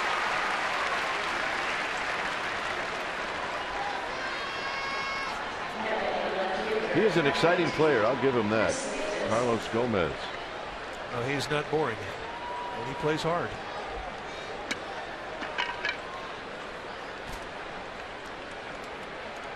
So here's Davis. Davis is singled, and he's struck out.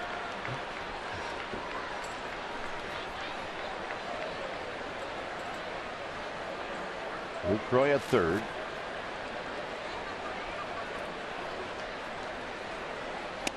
And a swing and a miss. 0-1. Oh yeah, I'm happy. So happy. Mom's got that good look, though. You know, she's just happy as can be, content. Got 2 beautiful children. Got the phone working. At the yard, life is good. Yeah, I didn't see any stress in that mom's face. Nope. Oh, my goodness. I'm voting that guy. You think he lost the bet? He is the MVP of that row. Yeah. It will not be his turn the rest of the night. Here's the 1-1 pitch to Chris Davis, and Davis shoots it into center field, a base hit. So coming in to score is Lucroy. It's now a 1-run game.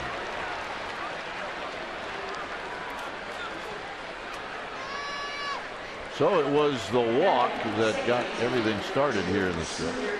Dude, you forgot my beer. If it's just for the three of them, then that's a pretty good load right there. Here comes Dave Urgetti.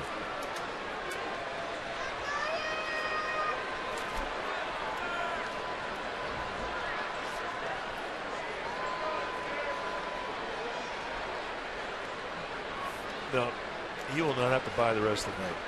He's good. And here's my call. He bought those and he's reselling them. He's making a profit.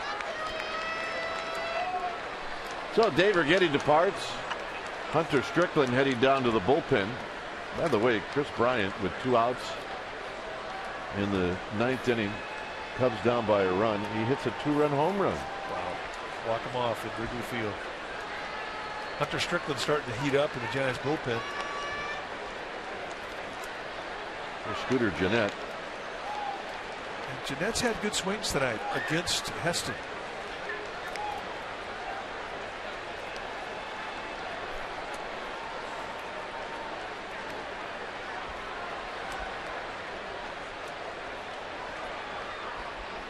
Swing and a miss. No balls in 1 strike.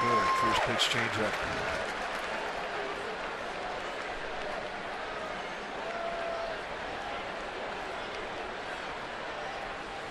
Dude, seriously, he put mustard on my hot dog. Here, you take this one.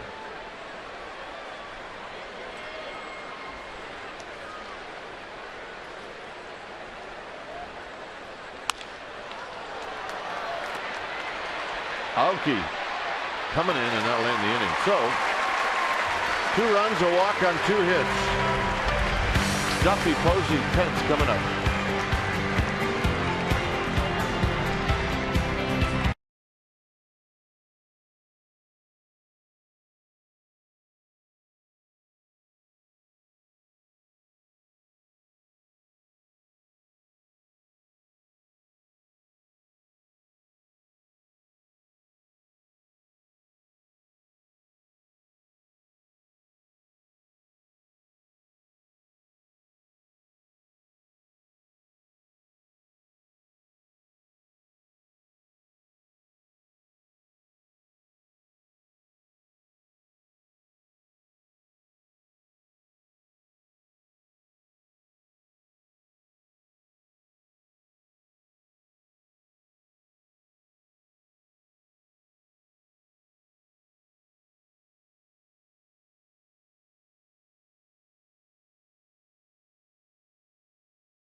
Tim Hudson joined some very elite company, becoming just the 15th pitcher in baseball history to earn a win against all 30 current major league clubs. It is our Toyota by the numbers. He defeated the A's, and his career came full circle. 16 years ago, he made his debut with Oakland, of his 30 opponents, guys, he has a winning record against 19. The summer's biggest blockbuster isn't in theaters as Toyota's summer blockbuster sales event. Get blockbuster deals on every Toyota in stock now. Get a sneak preview at buyatoyota.com. Gentlemen. All right, Amy, here it's 0-1 to Matt Duffy, and Duffy pops this one into left field. And he got it a bit towards the end of the bat. As Davis puts it away, 1 out. And that'll bring up Buster Posey. Posey just has not been able to figure out Kyle Lohse today.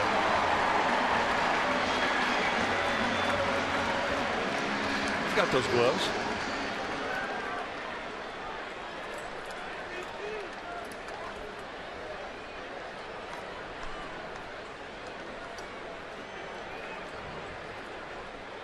So here's Posey. Fly ball, ground ball. And a strike.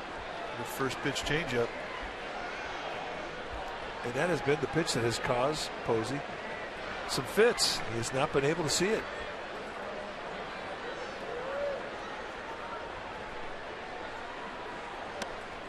Runs that pitch inside. 1 ball and 1 strike. By design, he just wanted to give a good sniff of that fastball. He didn't want to throw that thing in the strike zone.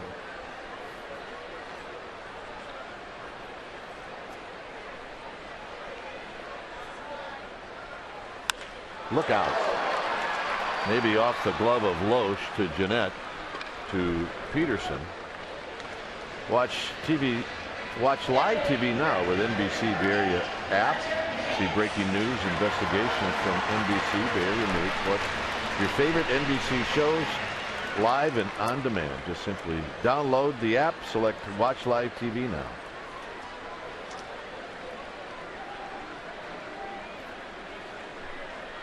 Here's Pence.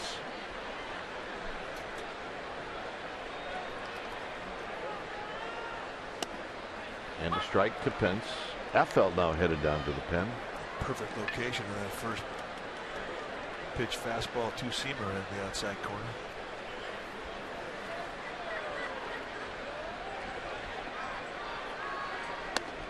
One ball and 1 strike with Belt to follow. I mean, really, outside of the 4th inning, I mean, Lohse has really been pretty much in command of this game. He's had 3 1-2-3 innings, and here he's got 2 quick outs in this one here in the 6th.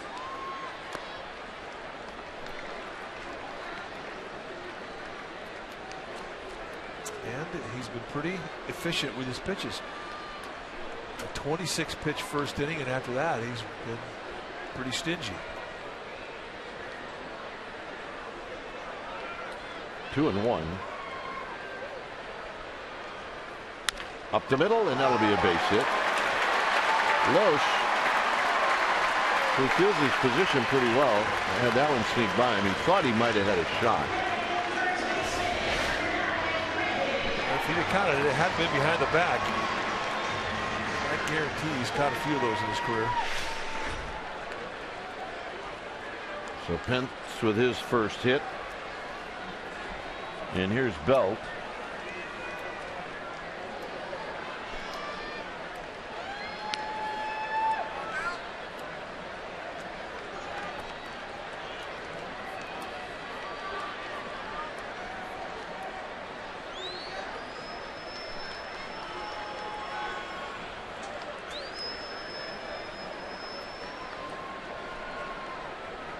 Belt to the sacrifice fly into right center field that Parra tracked down.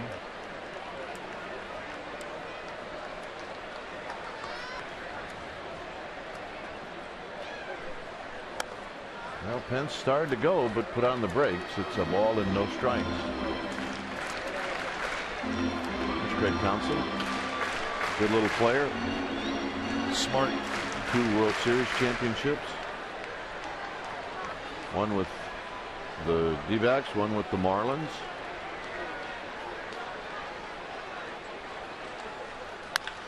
Hit into center field, hit well. Gomez back, and he makes the catch.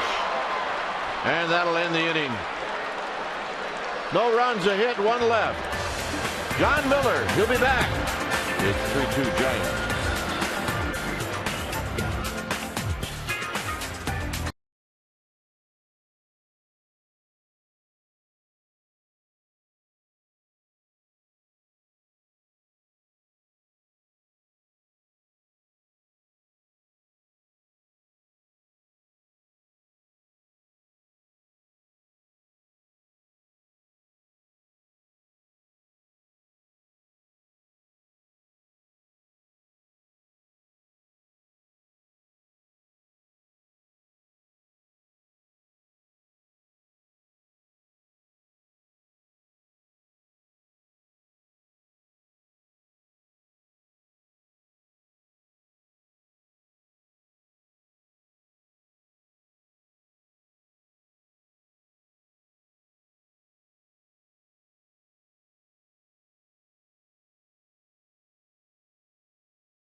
mobile and connected devices with MLB.TV Premium. Go to MLB.TV for details. We're going to the top of the 7th inning. 3-2 Giants. Once again, here's John Miller. And Chris Heston to Segura. And the breaking ball in there for a called strike. 3 runs, 4 hits for the Giants. 2 runs, 5 hits for Milwaukee. Heston has induced 3 double play grounders. And that's in there. Strike 2 call.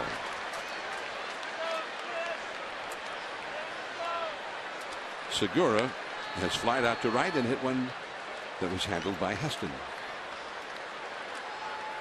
0-2 pitch. And that's a foul. Buster Posey reached out to grab it.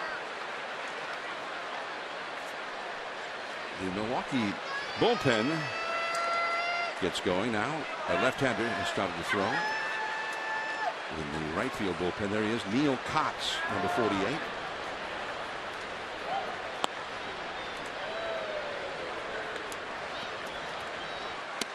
And he struck him out. Good hard sinker down and in, almost like a left-handed cutter. Big time movement. Big strikeout for Chris Heston.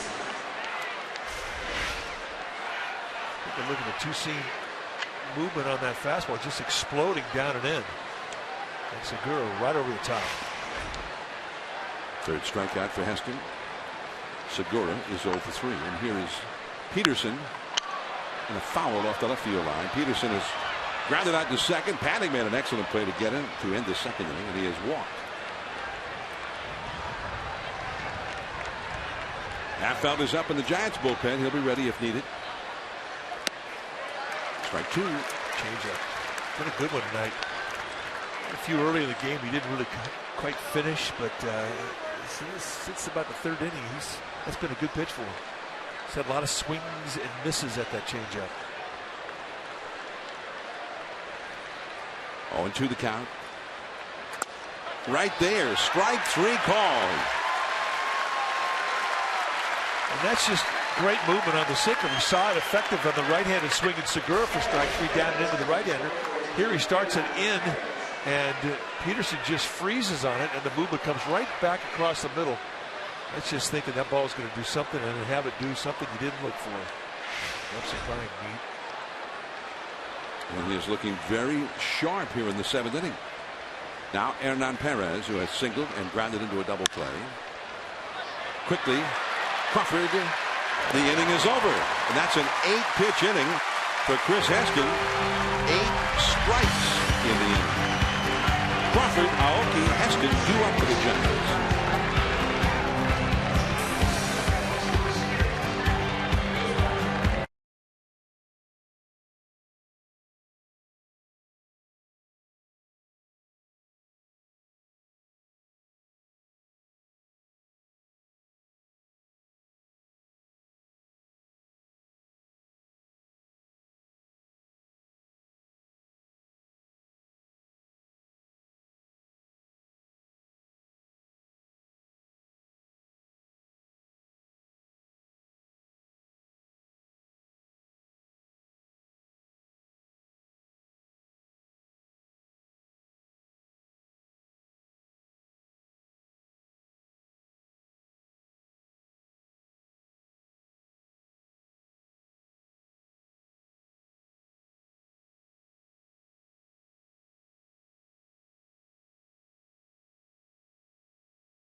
For game 2 of this series, and we'll be back with you on NBC Bay Area and the Giants Television Network Thursday night, August 13th at 7 for the Giants and the Nationals from right here, AT Park.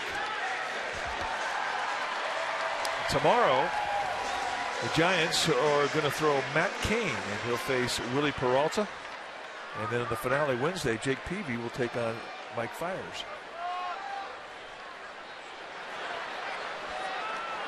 Well, when the Giants come up, it looks to me that that's when they outfit him with the baby giraffe headgear. So here's Brandon Crawford, who hit a long home run his last time.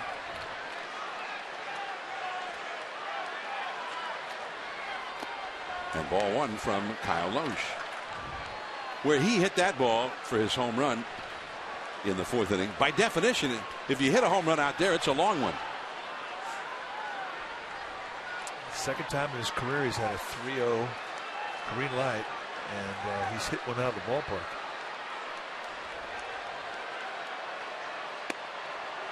Called a strike with a curveball. 1 ball and 1 strike. Dodgers not playing tonight. Arizona is playing at Seattle and holding a 3-2 lead in the top of the 7th inning up there on the out-of-town scoreboard. Change up is low. 2-1 the count to Brandon Crawford, who now has 61 runs batted in, 15 homers. Well, he's amongst the league leaders. I mean, he's just had a breakout season. I mean, that's a career high in home runs. He had 69 RBIs last year, but that was in 153 games. This year, 61 RBIs in 96 games. I mean, he's just had a tremendous breakout season. And it's ball 3. And this was the big swing of the bat in the 4th inning that made it a 3-run 4th, a 3-0 count. And Loesch finally gave into a fastball and a fastball count, and Crawford made him pay.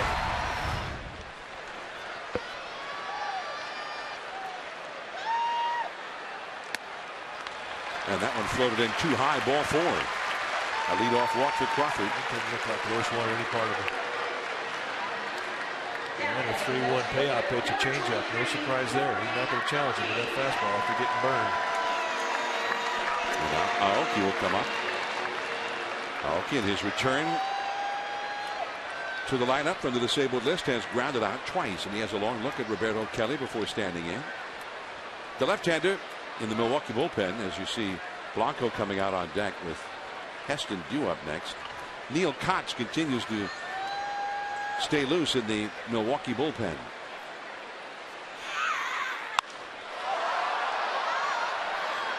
Carlos Gomez. And Aoki is gone on 1 pitch this time. He's 0 for 3. Your attention please for San Francisco. Pitching for AT SFN. Number 7, Gregor Blanco.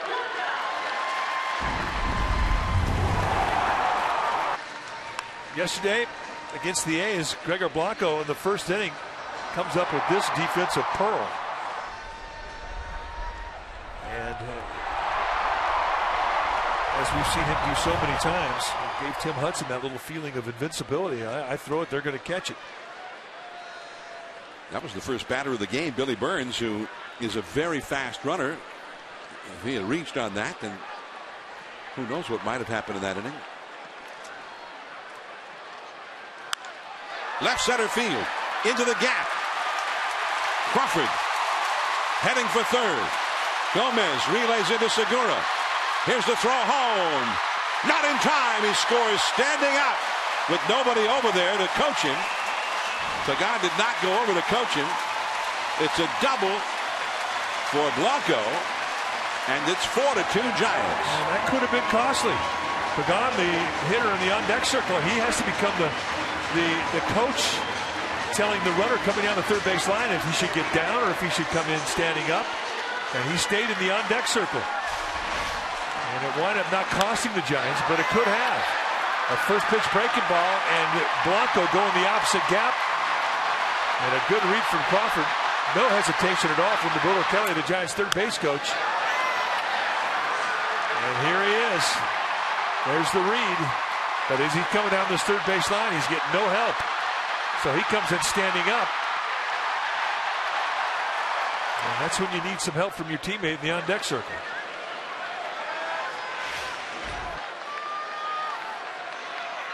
The Brewers handled the relay pretty well. Gomez to Segura. Segura to Lucroy at the plate. Just a little bit late. There's ball 1 to Pagan. Pagan has popped out twice for the second baseman and has grounded out to short. He's 0 for 3. Brewers are going to get more activity going in their bullpen. Cox is going to be joined out there by a right-hander.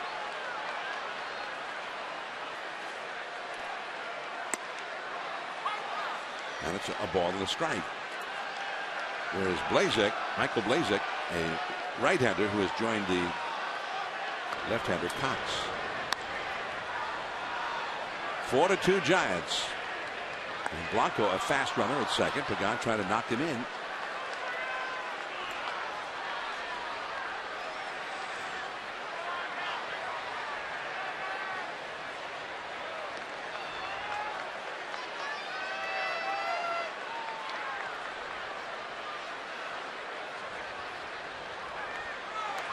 There goes Blanco. And he has it stolen.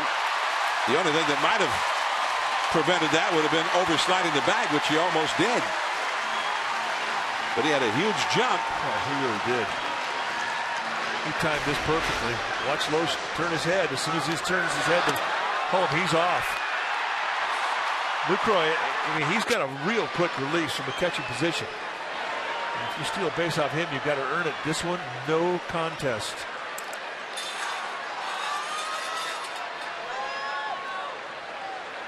That's the point you're talking about, John. He almost did come off the bag.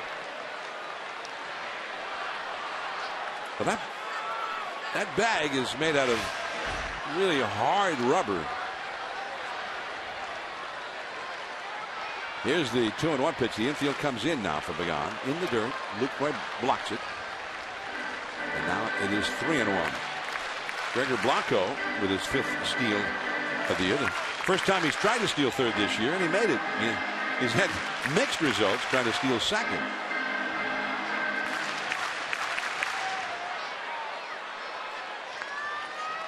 The Jack Corbett Hollywood base. That's the name of the bases that Major League Baseball uses now. Jack Corbett Hollywood bases. And they're hard.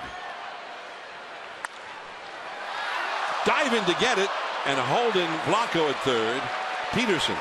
What a play by Peterson to save a run. Oh, that really was.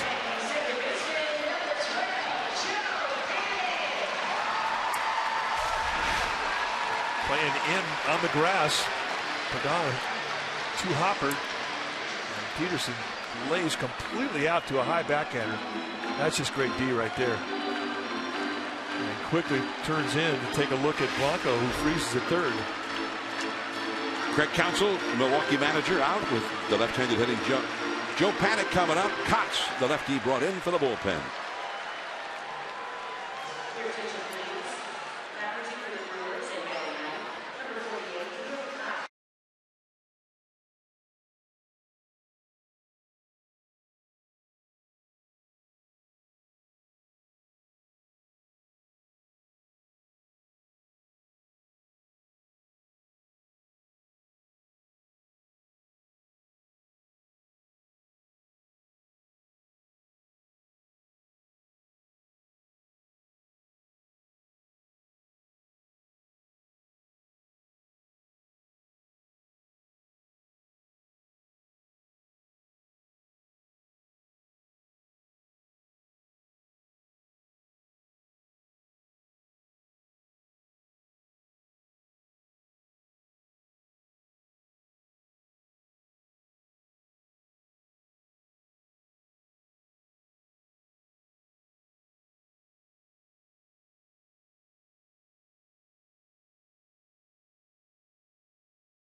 As Blanco held his ground at third base on the hard ground ball by Pagan.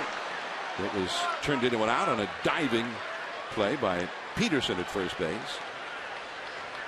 Take a look at the numbers for Neil Cox. 41st time he's come in. He's having a good season, huh? More than a strikeout an inning. See a low 90s fastball, slurvy, breaking ball, and a changeup. And a lot of that right there. That slurvy, breaking ball. He's got excellent command with it. Very rarely makes a mistake up with it.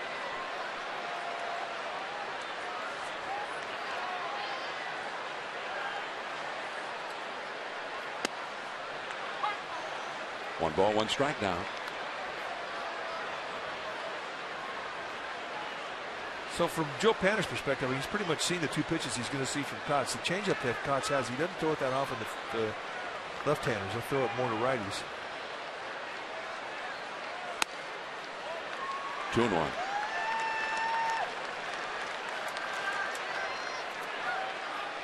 Joe Panik has walked, flied out to left, and grounded out to short. Panik has held his own against lefties this year, hitting .295 against left-handers for the season. And a foul tip. Kotz, meanwhile, has allowed lefties only a .194 batting average. So he's specialized in getting the lefties out. Right-handers have hit .289 against him, and the Brewers have a right-hander up in their bullpen, Blazek, with some right-handed hitters still to come after Panik. And it's back to the screen, still 2-2. A run is in for the Giants. Crawford led off the inning with a walk. With one out, pinch hitter Gregor Blanco doubled him home, hitting a gapper into left center. Crawford scored all the way from first.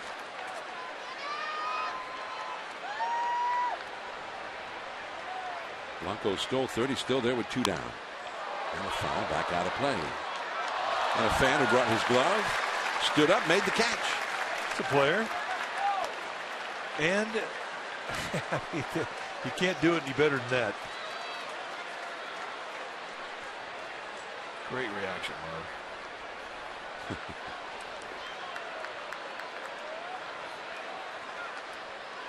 A night they both will remember. And a fastball down and in. 3-2. Joe Panik hitting .310 for the year up to the moment. Pretty special.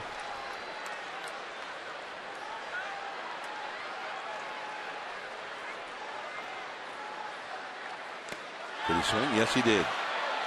And he's tagged out by Lucroy, and that ends the inning. Gregor Blanco knocked in a run with this double into left center to give the Giants a little breathing room. Crawford scored. To the 8th inning, Strickland is coming in.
Sportsnet Central every night at 10:30.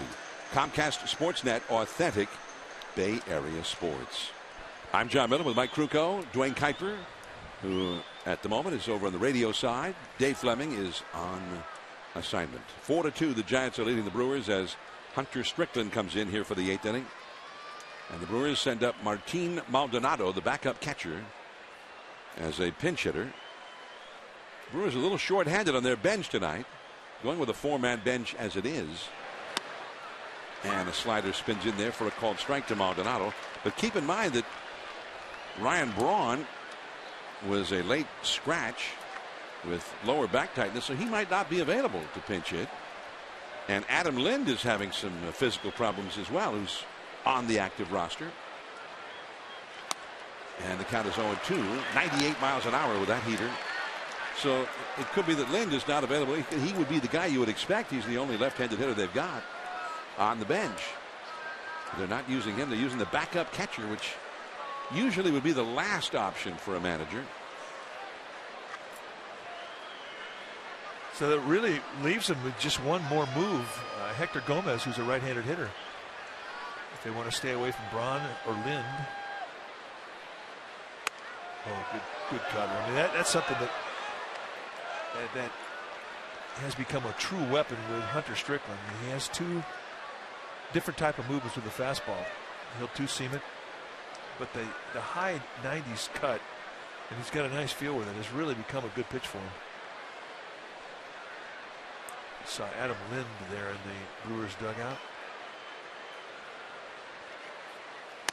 He struck him out. Yeah, 98-mile-an-hour cut, and Maldonado just sent packing. That was nasty. The cut is not a big movement. It's just a little subtle drift that runs away from the hitter, and the slide might be 4 inches, but at that velocity, it's really tough to get a barrel on it. The ball was right by him. Wow. Strickland into the game with a 1.88 earned run average. That was his 31st strikeout in 24 1/3 innings of pitching. Here's the leadoff man, Gerardo Parra, who is very hot right now and has not been retired tonight. He's singled and walked twice. Whoa. Now that looked pretty good. That was a strike, but it wasn't called a strike. There have been a few of those tonight.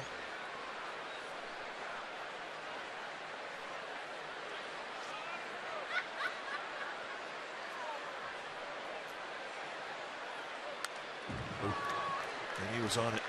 Giants know that Gerardo Parra's strength is middle away.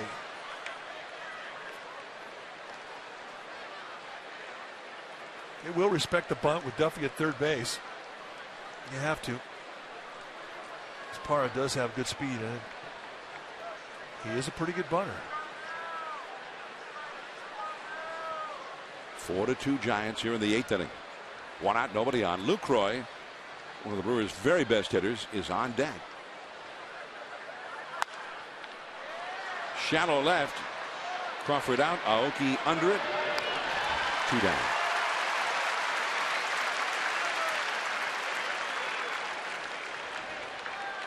So 2 down. Here comes Lucroy. The base is empty. He was the guy who knocked in the Brewers' first run of the night in the 6th inning. He had a gapper into left center to get Parra home from first. He is 1 for 3.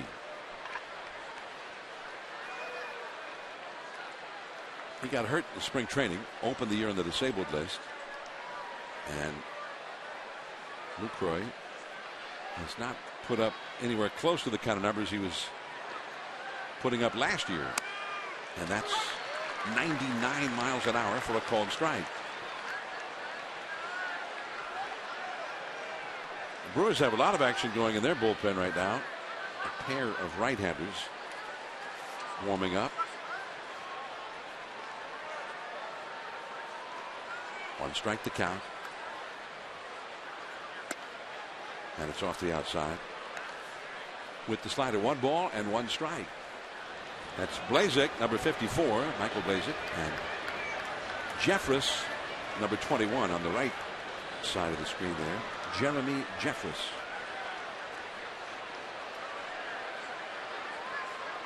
1 ball, 1 strike to count. And that fouled off of Buster Posey. 1 ball and 2 strikes. Before that pitch to hit, he walked out of that box thinking, I should have done something with that slider. Got a little lazy middle end.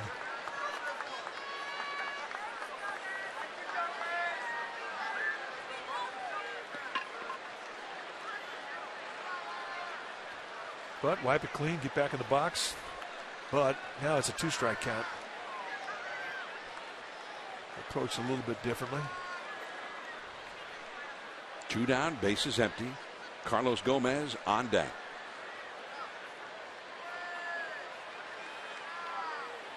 He struck him out.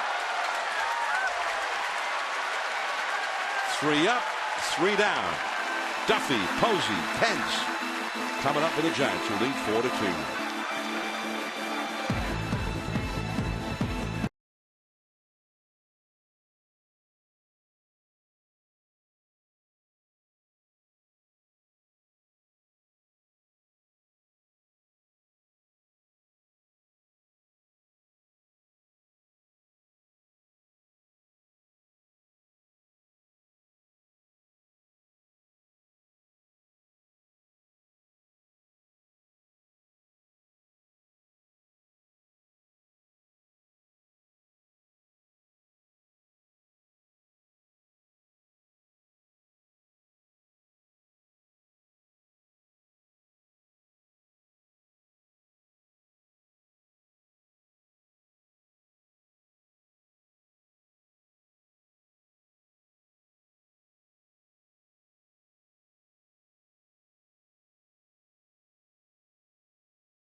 Fifteen different Giants pitchers to the plate so far this season. That's a lot, and it's been a lot of fun to watch. Javier Lopez getting a crack at it yesterday with a plate appearance, and he picks up his first sacrifice bunt since 2004.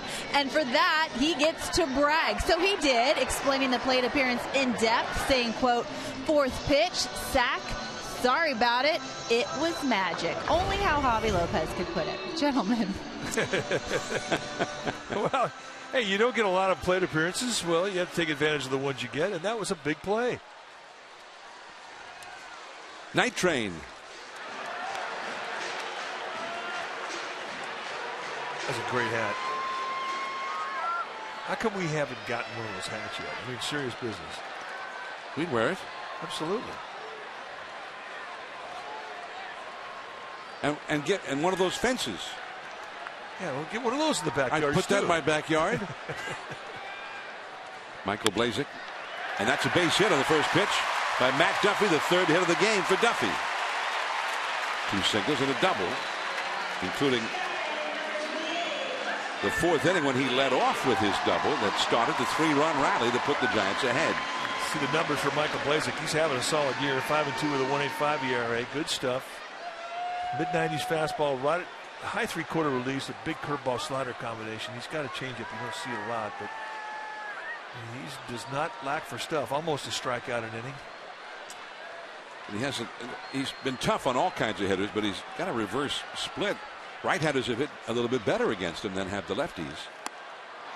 Strike 1 to Buster Posey.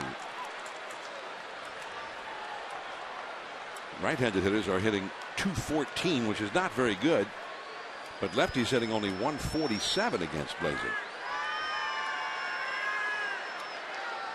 Buster is 0 for 3 in this game. Duffy back to the bag. Peterson, the first baseman, on the bag with him. Sergio Romo up in the Giants bullpen. Santiago Casilla had a 20-pitch save yesterday. Also got the save in Saturday's victory.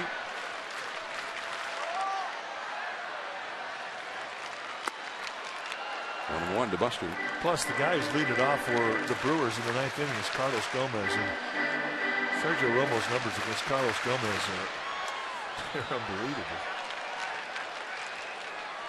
Gomez has never had a hit against Romo. Only one time in 9 at-bats has he even put the ball in play against him. On the outside corner, strike 2 called. Hunter Pence on deck. Giants had 3 runs in the 4th. Milwaukee 2 in the 6th, and then the Giants added a run in the 7th to make it 4-2.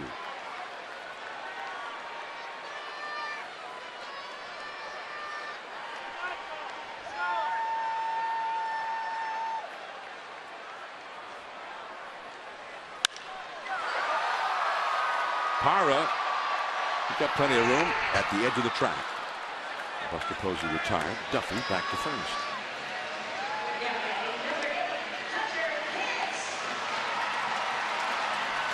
Pence tonight has grounded a short, walked and scored a run, and singled to center. He's 1 for 2, hitting .302. Since Pence returned from the disabled list before the All-Star break, the Giants are 12-2.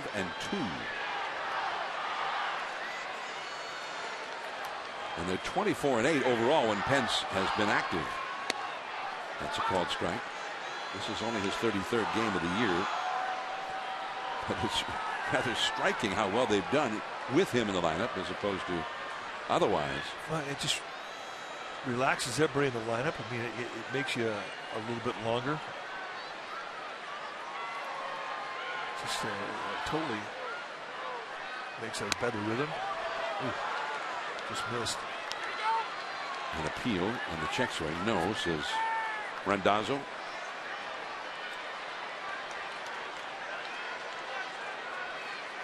Kyle Loesch, the Milwaukee starter, went 6 2/3, 4 runs, 5 hits allowed, with no strikeouts and 3 walks.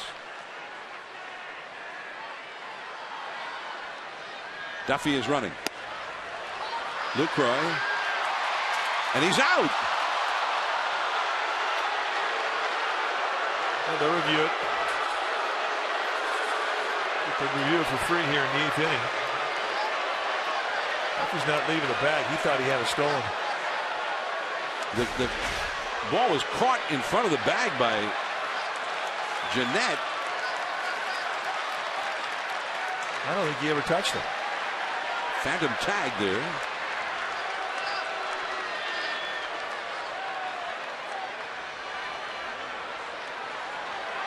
I don't think he ever got it. So they're going to look at this. This is where you might see a little space. Yeah, he never got it. Let's see why Duffy's upset. So, the second base umpire, Phil Cuzzy, was the one whose call it was. He's on the left there. Jerry Davis, the crew chief, is the other. They just showed it on the big screen here at AT Park. That's the cheering from the crowd you're hearing.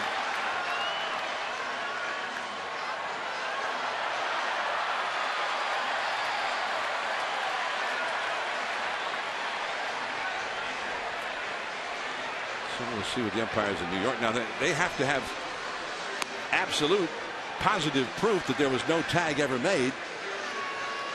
And we'll see if they're able to ascertain that or not. This is the part that might give it away here.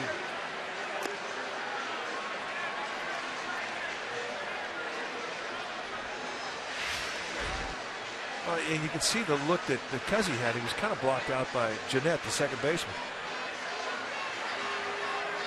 Safe. As it should be. So it is a steal for Duffy. His 4th steal of the year. He has not been thrown out in any of his attempts. 4 for 4.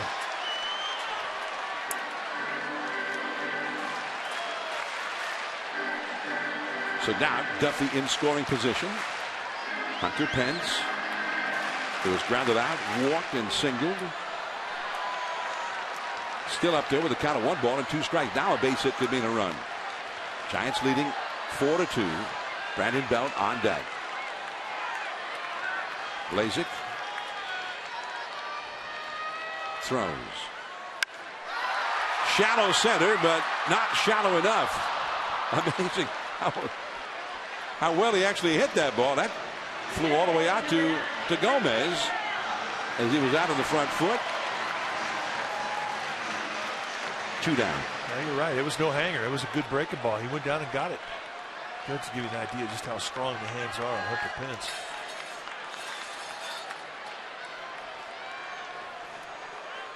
So here is Belt.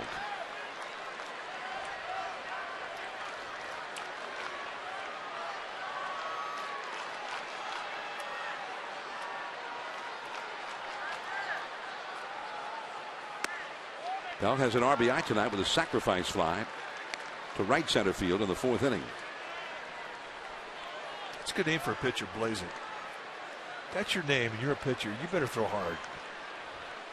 And he does. He's having an excellent year, as you pointed out when he came in. 1 ball, no strikes. Good name for a pitcher or an eye surgeon. One of the two. Michael Blasik. Michael B. Lasik.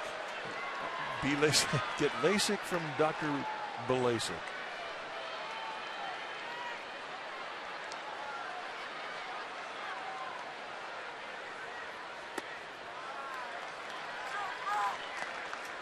Two and one.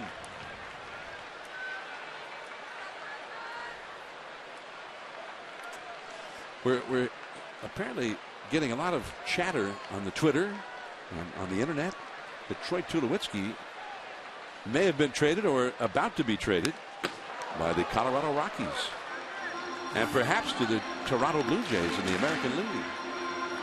That would be a blockbuster. Well, there's been a lot of talk about that since last year with Tulo. The Rockies had a very poor year last year. Tulowitzki missed a good portion of it with injury.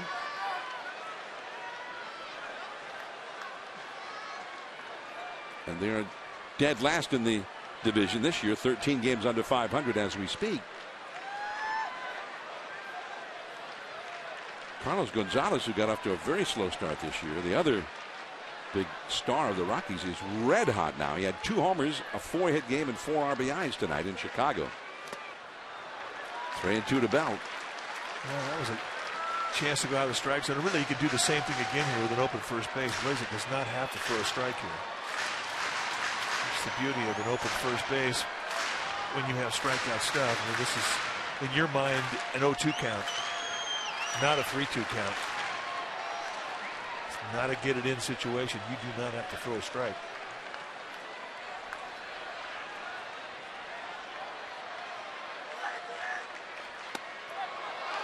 Strike 3 called. Little backdoor breaking ball.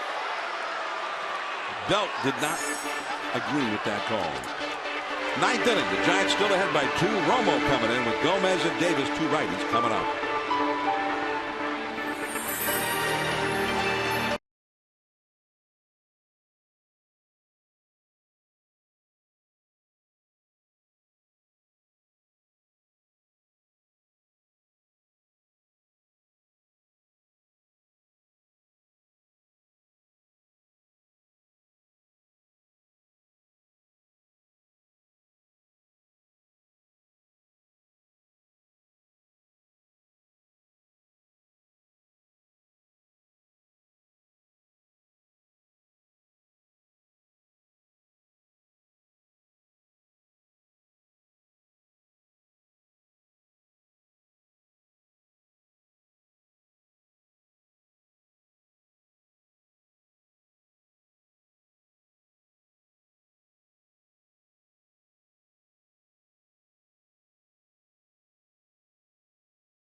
into the 9th inning here from AT&T Park. Sergio Romo, as the Giants manager Bruce Bochy does not want to use Santiago Casilla for the 3rd straight day, and so Romo comes in. Romo, who had a very critical appearance in the 8th inning of the Giants' 1-run win on Saturday, but did not get used yesterday, is in there.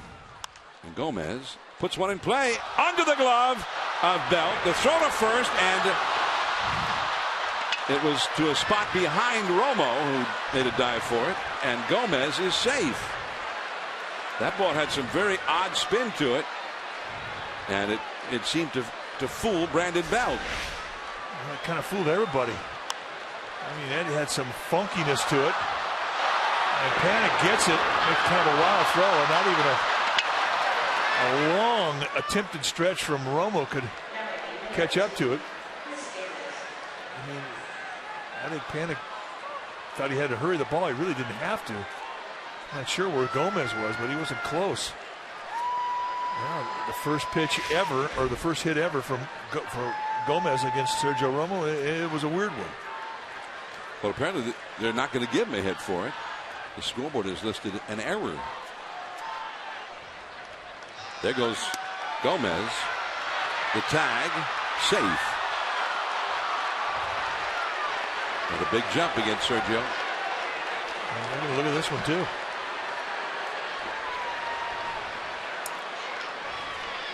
Panic thought he had the out. Not a great jump either.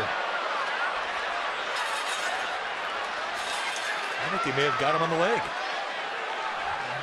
This may come back and get overturned. They got him. Yeah, he's out. Well, they are going to look at it. That's the word from the video room. They're seeing what we're seeing. Gets him right on the leg.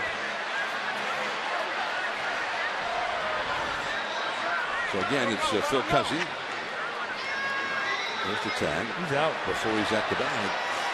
It's Cuzzy and the crew chief, Jerry Davis, again go to the headphones. And contact with the umpires in New York at the replay command center.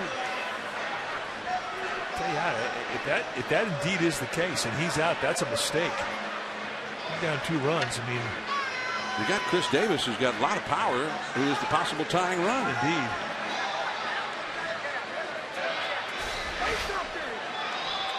One more look at it. I mean, this is definitive. He gets him on the leg, and the hand is not there. He's out. Well, they're taking the headphones off now. Here's the call. He's out.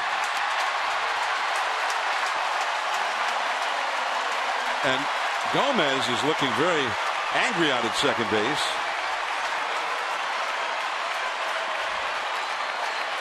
That's a hard walk back into the dugout because that's a mistake. You cannot afford to take your team out of a situation that allows them to get that tying run at the plate.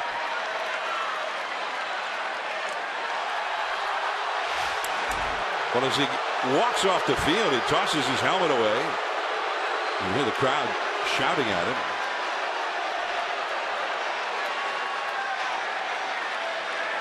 And now Jerry Davis is walking across the infield. They may have just kicked him out of the game, and he earned it.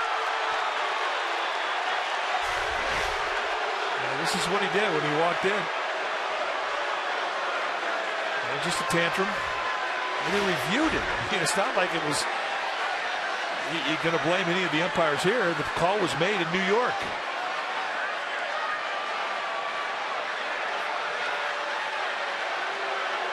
Well, Craig Counsell is out arguing with Jerry Davis about it. And he's been thrown out now.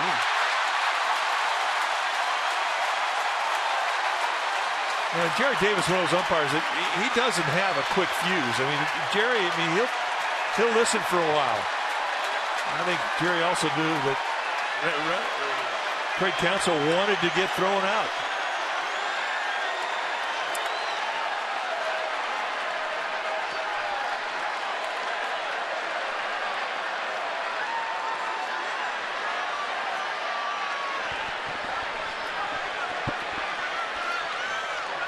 Well, Gomez still in the dugout. Now he's throwing a batting glove out onto the field.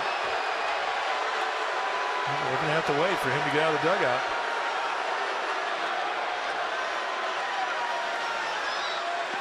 This is batting glove.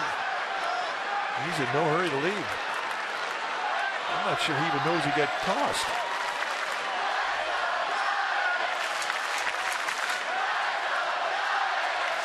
He's got to get out of the dugout and down the runway into the clubhouse. His night's over.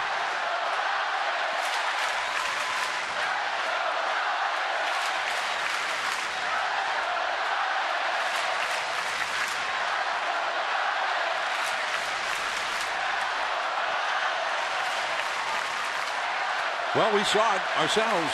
He was out. He was out. I'm not sure why he can be mad at the umpires here. I think he's transferring his anger at making a dumb play to the umpires. There's a strike to Chris Davis with 1 out and nobody on. He reached on what was scored as an error against Brandon Belt, and then promptly took off a second and ended up being thrown out. Chris Davis has had 2 singles in this game. 1 and 2. And now the plate umpire, Will Little, takes his mask off, walks toward the Brewers dugout, shouting as he points in at the Milwaukee dugout.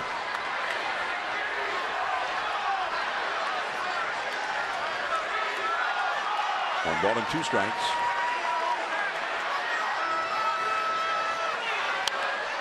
And that's a squibber. It starts foul, and it stays foul.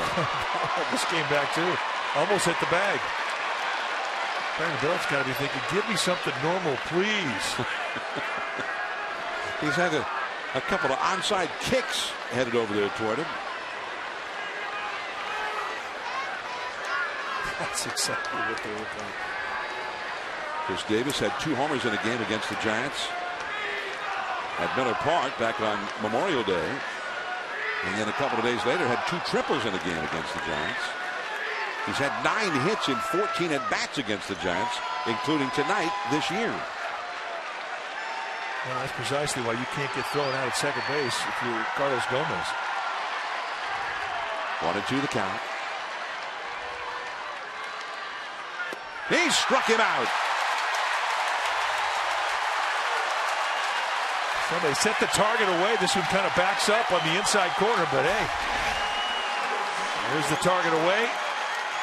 And there's the cement mixer on the inside corner, but anything you get a guy to swing and miss at, that's a great pitch.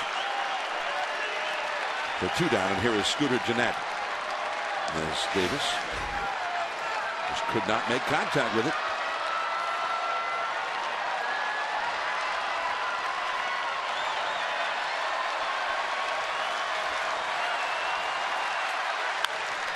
Left center field. Into the gap. Pagan cuts it off. Heading for second is Gennett, and he'll make it in there easily with a stand-up double. And the Brewers are not finished just yet.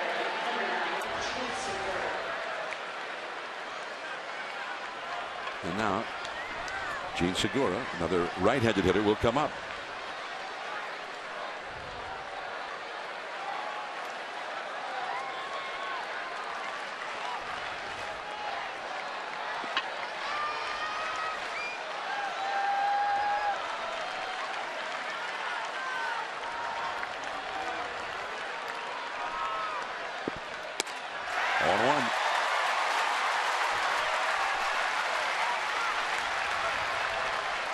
How big was that getting thrown out at second base now?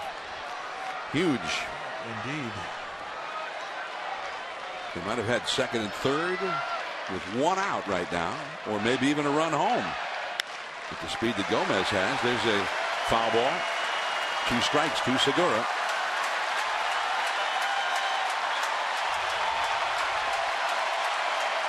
$41,988. The paid crowd at AT Park.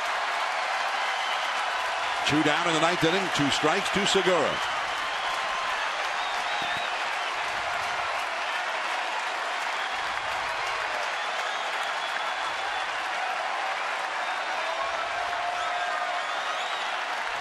Romo ready. He just got a piece of it. Segura has had only 2 at-bats in regular season play in his career against Romo, and he got a base hit both times.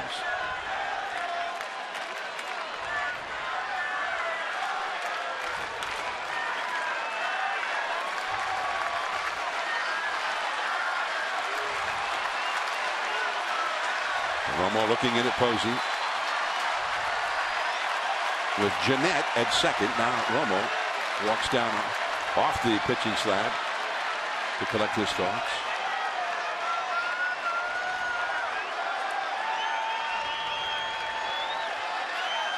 And he toes the first base side of the slab. Looks in at Buster Posey once again. Segura hitting .272 for the year. 0 for 3 tonight.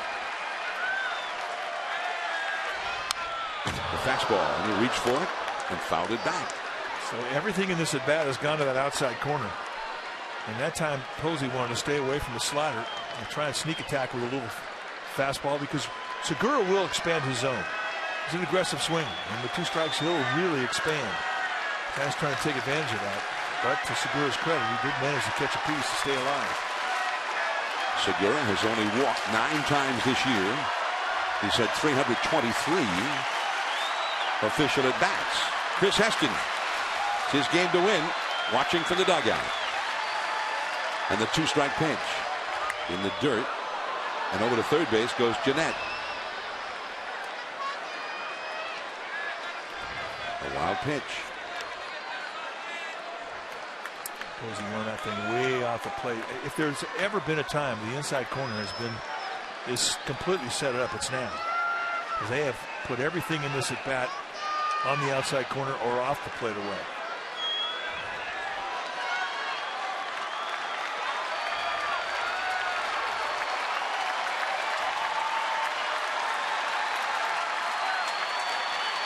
Shane Peterson, a left-handed hitter, is on deck.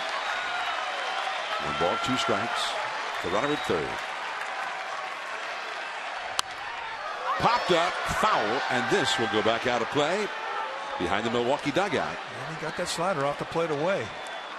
But Segura leaning, looking away, fights it off.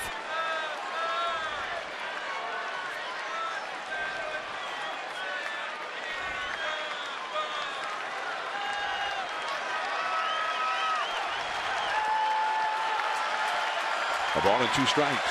2 down in the 9th. Way outside. Well, that's 2-2. Segura is really hanging tough. And there's no activity in that Giants bullpen. It's quiet down there.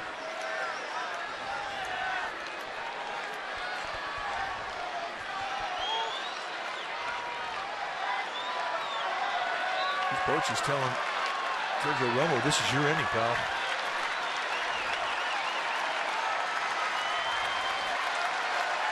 Romo, a lot of experience as a closer. And he's the closer tonight. 2-2 the count.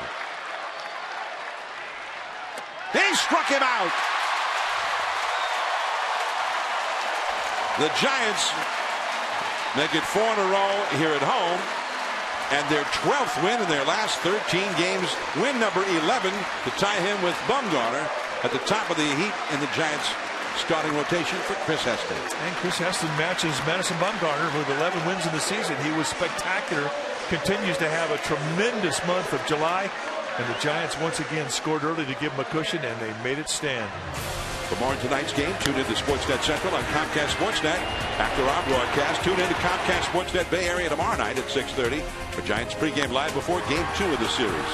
We'll be back with you on NBC Bay Area and the Giants Television Network Thursday night, August 13th at 7 for the Giants and the Nats from here at AT&T Park. Now for Mike Krukow and Dwayne Kuiper, as well as Amy G. I'm John Miller. Thanks for tuning in. The Giants win it 4-2. Good night from San Francisco.